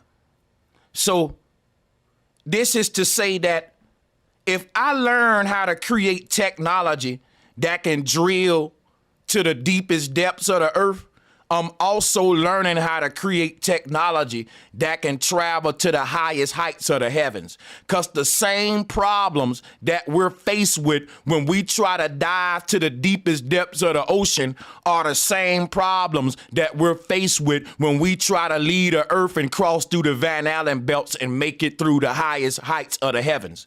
It's pressure barriers. And if you know how to get through one, you can get through them all. So if we create technology that allow us to explore deeper depths in the ocean, we're also going to be creating technology that allow us to explore higher heights in the atmosphere. You're going to do them both because the same technology you need for one is just the other. It's just a matter of you aiming it in a different direction. It'll drill through either one. It'll drill through. So the CERN machine, people, I want you to rethink, right, what the CERN machine is. Why am I talking about CERN with Christmas? Because the CERN we all see, it's the star at the top of the tree. We also see it's the spiral, how we wrap the lights, and it's all tied into Saturnalia. Now, what you want to train your mind to see CERN as a spiritual drill. Yeah, in order to understand that, let me show you an industrial drill. These drills are used to build these big ass tunnels into the earth. And this drill is, don't get it twisted, it's the size of I want to let you see some humans next to this thing, because the thing is huge. And you don't really got a scale of how huge it is without humans next to it. Check it out. You see them humans next to it? This drill is freaking huge, dude. You see that drill? That ain't your daddy's drill. Now, this is made to create tunnels in the earth that you can damn near fly a plane in. I'm like, damn. So, ain't enough human waste, dog. I'm gonna do a whole nother subject showing you how they may be using little aerial drones and all that, where people can have flight systems under the ground. That's coming up in the future. But the reason I'm showing you this big old drill is because when we look at CERN, we don't see CERN as a drill. But now let's actually pull up CERN, and then let's pull up a drill. Are you having a aha moment? If I just gave you an aha moment, drop a 1 in the chat room. CERN is a drill. It's a spiritual drill. It's used to drill through the ether and drill through the fabric of space-time. But all drills look the same. They just drill through different stuff. You only change the tip of the drill if you, whatever you trying to drill through. The CERN is built, it's a big spiritual drill where they're trying to pierce through the reality and see the Big Bang. But instead of using a diamond tip or a steel tip, we use light, because to pierce through our holographic simulation, the sharpest thing is light. Light is knowledge. So instead of them, you know, with any drill, whatever I put, I may have a diamond tip, a steel tip, it depending on what we drilling through. But that's going to dictate what I'm gonna coat my tip with. But if I'm drilling through the ether, I'm gonna coat my shit with light. This a different kind of material. You can only pierce it with light by taking light and spiraling around in a circle. And then now that's becomes CERN machine. So when we look at the auger, the two caduceus, right? They call it an auger. You know, there's a month called August. August. Let me show you something. To talk about the drill concept. This is a big drill. Now they call it the serpent staff, the caduceus, and all that. The word ka is dealing with the soul. Deuces is dealing with two of them, dices. The soul was split into two when it entered the mirror house. That's what I'm telling you. DNA, mama, daddy, left brain, right brain. Now watch this, okay? Cause I'm all over the place at this point, and I forgot what I was gonna say. Hopefully it come back to me. Oh yeah, the auger. If you don't know what an auger is, this is an auger. This machine allow us to drill, of course, through the ground. But what I'm telling you is that the serpent wrapped around the pole allowed Adam and Eve to get to the underworld. Why am I showing y'all this? I'm showing y'all the beauty of sacred geometry. We're learning with our third eye. We ain't just reading a bunch of dumb texts. We learn, because think about this. The tree of life is technology that's like an auger. There's a guy by the name of Augustus. He got his own month called August. Look at his spiritual system. It was all about the worship of the serpent. It's right here. This is a drilling mechanism, folks. Look at the point at the end. This is how we pierce through the veil with 6-9 vortex energy. And this is just amazing. We talking about when what happens is your energy is inside of this 6-pointed star. And just like candy wrappers, when we pull the two ends of a candy wrapper, it spin around and it let the candy pop out. That's what this whole jar around you is. That's what this 6-pointed star is. The earth tetrahedron is being pulled toward the earth. The solar tetrahedron is being pulled toward the sky. Guess what? Every day the sun and moon are going round and round. Guess what, yo? One day they gonna stop and you gonna die. Everyone's sun and moon gonna stop on their own time and you gonna leave this tetrahedron system. It's like a candy wrapper. Everybody on their own time and everybody got their own sun and moon. Everybody projecting their own time in heavens. We came here on our own time, we're gonna leave. When your pod open up in the base reality, your sky gonna stop in this reality. And this body, you're gonna be unraveled, zipped from the body. What is like candy? They're gonna be pulling you, one pulling you up, one pulling you down, so this is spinning around. How do you think your energy is in motion right now? The spirit is the spiral, Fibonacci spiral. Why is the serpent wrapping Buddha up? Because he's being pulled out of the earth. We're the gifts under the tree. Each day we're being unwrapped. The sun and moon going round and round, that's because you're a universe that's expanding. And as it pull those ends of that candy wrapper, it's creating time in a circular motion. And at the end of time, there's a revelation. Then you read the Bible. When we pull the ends of that candy wrapper, we create time in a spiral. Time will end when the candy pops out the wrapper revelation. This is happening in micro and macro. You're on your own time and on our time, universal time. That's like we're creating time on a personal level and a collective, micro and macro. That gives us the ability to leave and exit time.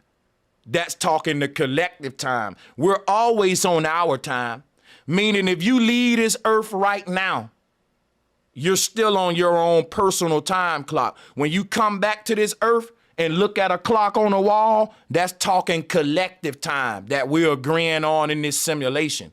But if you leave this earth, every world got their clock on the wall.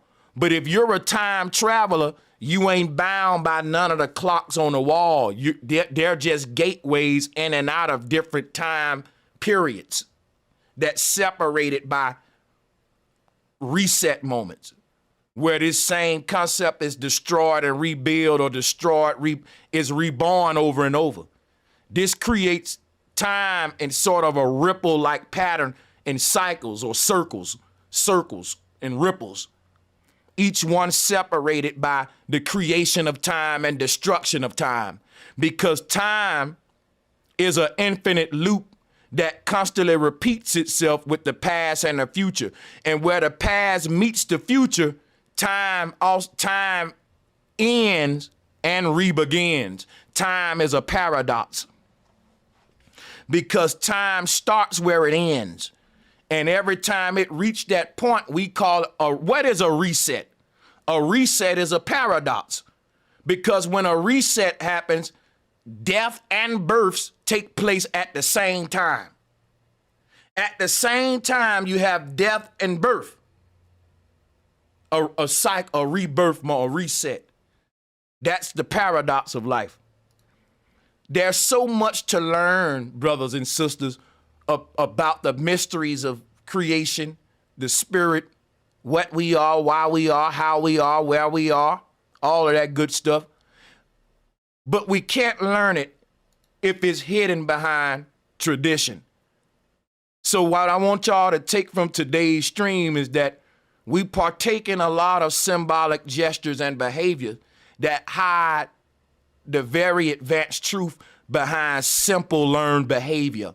And it does the truth no justice. It keeps the truth hidden generation out the nets by symbolism, gestures. And unless you got someone that can see, that can decode the symbolism throughout the ages like what I'm doing, the truth just will be hidden behind all of this paganism.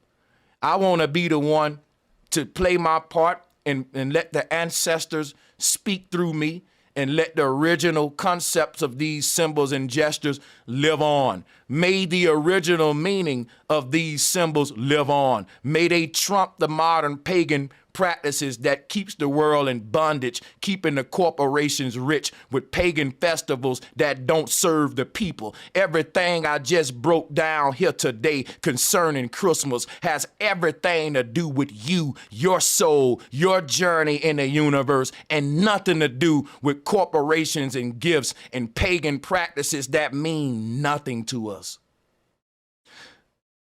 The world has way more to offer than what's been presented at surface level.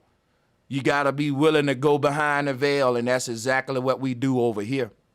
But I can't do it without y'all, and that's when I want to thank you for your support. We're a powerful community with this truth. I appreciate y'all. Enough people waking up to this is dangerous. We know that. We're going to talk more about this. I'm going to do a part 2, because I can break down Christmas symbolism forever. There's so much symbolism we do for the holidays. Like I said, the CERN machine is your wreath. We put the wreath on the door. Why? Because the door is the stargate to the other reality that's behind this reality. What is the CERN machine? It's a big ass wreath that's on the door. They're going to open up the doorway in the middle of the wreath.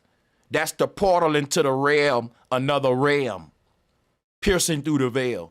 Why do we put the wreath on the door?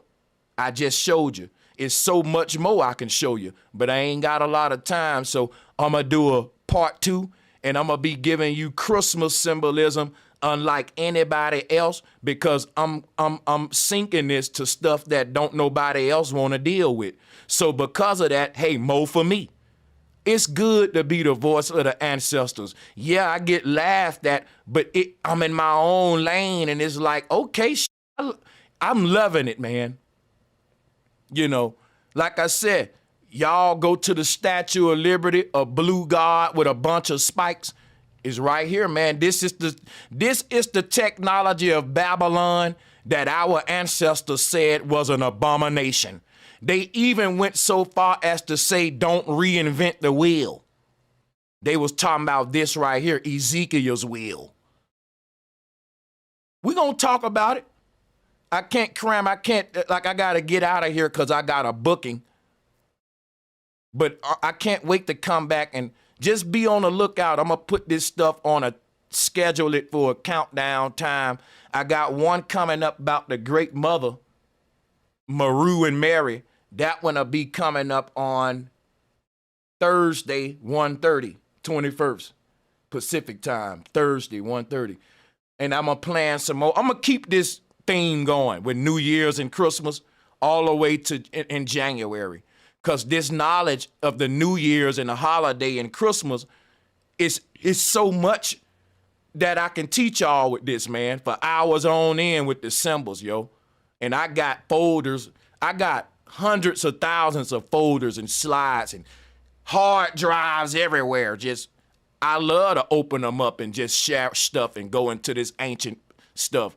Like, I'm really fascinated and passionate about the way that they saw the universe. So we're going to get it in if you like this kind of stuff too. But I'm going to get out of here. I appreciate y'all's support. Remember that we do have a debate coming up. I'm debating Let's Vortex on the 30th, 2 p.m. Pacific time. Get your tickets. You don't want to miss that one. It's going to be the most dopest year-ending event. We're going to be talking about that one the whole beginning of next year. So don't miss out on that one. Because that's going to be the talk of the beginning of January. It's a lot of tense energy leading up to this battle. And I'm going to need my people there supporting. And appreciate y'all in advance. Thank you for the Cash App donations. Also, thank you for purchasing the tickets and supporting my pay-per-view events. Everything you do, it helps us, guys, and I can't thank you enough. Peace and much love. I'll see you on the next one, guys.